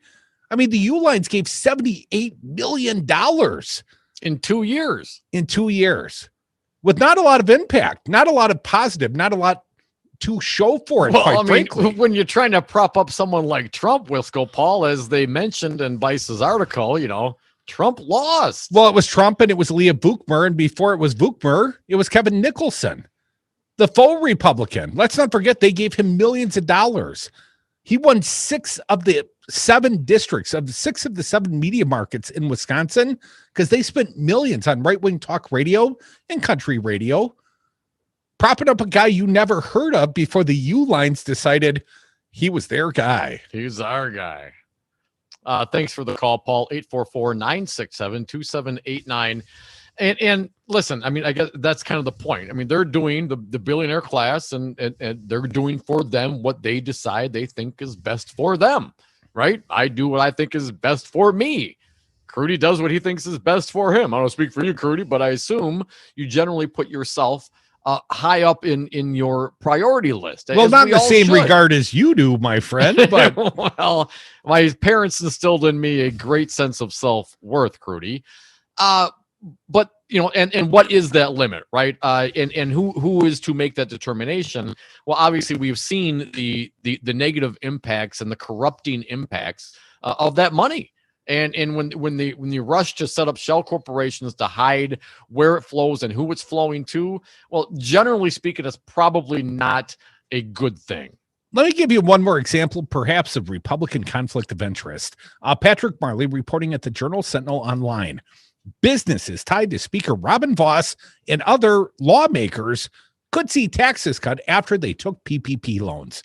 Businesses owned by Wisconsin lawmakers, and I think this is entirely a Republican list, stand to benefit from legislation that they will take up as soon as next week that would cut taxes for employers who receive the Paycheck Protection loans. At least 6 legislators or their families have ownership stake in businesses that receive PPP loans, records show. Amongst them, Republican Assembly Speaker Robin Vos of Rochester and Republican Senator Jan Baldwin of Markesan, who voted as members of the legislature's Joint Finance Committee in favor of the tax cut that they benefit from on Wednesday. The state tax cut would also help Democratic U.S. Rep. Mark Pocan of rural Dane County, who received a loan for a sign shop last year. Congress created the program last year to help businesses and keep workers employed during the coronavirus pandemic. It gave out hundreds of billions of dollars in loans, but the loans did not have to be paid back if businesses kept their workers on the payroll. The payments are not taxed at the federal level, but they are at the state level. Republicans control the legislature, plan to soon pass Assembly Bill 2, which would cut taxes for PPP recipients, as well as those who participated in other programs. In all, the legislation would reduce state revenue during a pandemic by $540 million over 3 years, according to the Nonpartisan Legislative Fiscal Bureau. That would help thousands of businesses across the state, including some affiliated with state lawmakers who will vote on the measure. The ethics filing by Baldwin shows her or her family has a stake in the Baldwin Implement Company in Waupun. The company received a PPP loan of $535,000 to retain 47 employees last year. Where's Robin Vos? Where's his number? Voss's popcorn business, Robin J. Voss Enterprises, received a PPP loan of about $300,000 to preserve 44 jobs, record show. Voss spokesperson Kit Beyer did not immediately respond to questions Thursday, but in July noted Voss's company was amongst hundreds of thousands across the country that received the loans to help keep people in the workforce as the pandemic walloped the economy. but most small business owners don't have the right to vote in a conflicted way for a tax cut for themselves. I mean, he received $300,000. Any proposal for unemployment benefits to be non-taxed as well? Nothing so far, Dom. Waiting for a response from Robin Voss. Have a great night. Earl's next. Thanks for listening. The Lazy Oaf Lounge is Madison's East Side place for friends and family. Stop in for a cold drink, stay a while for lunch.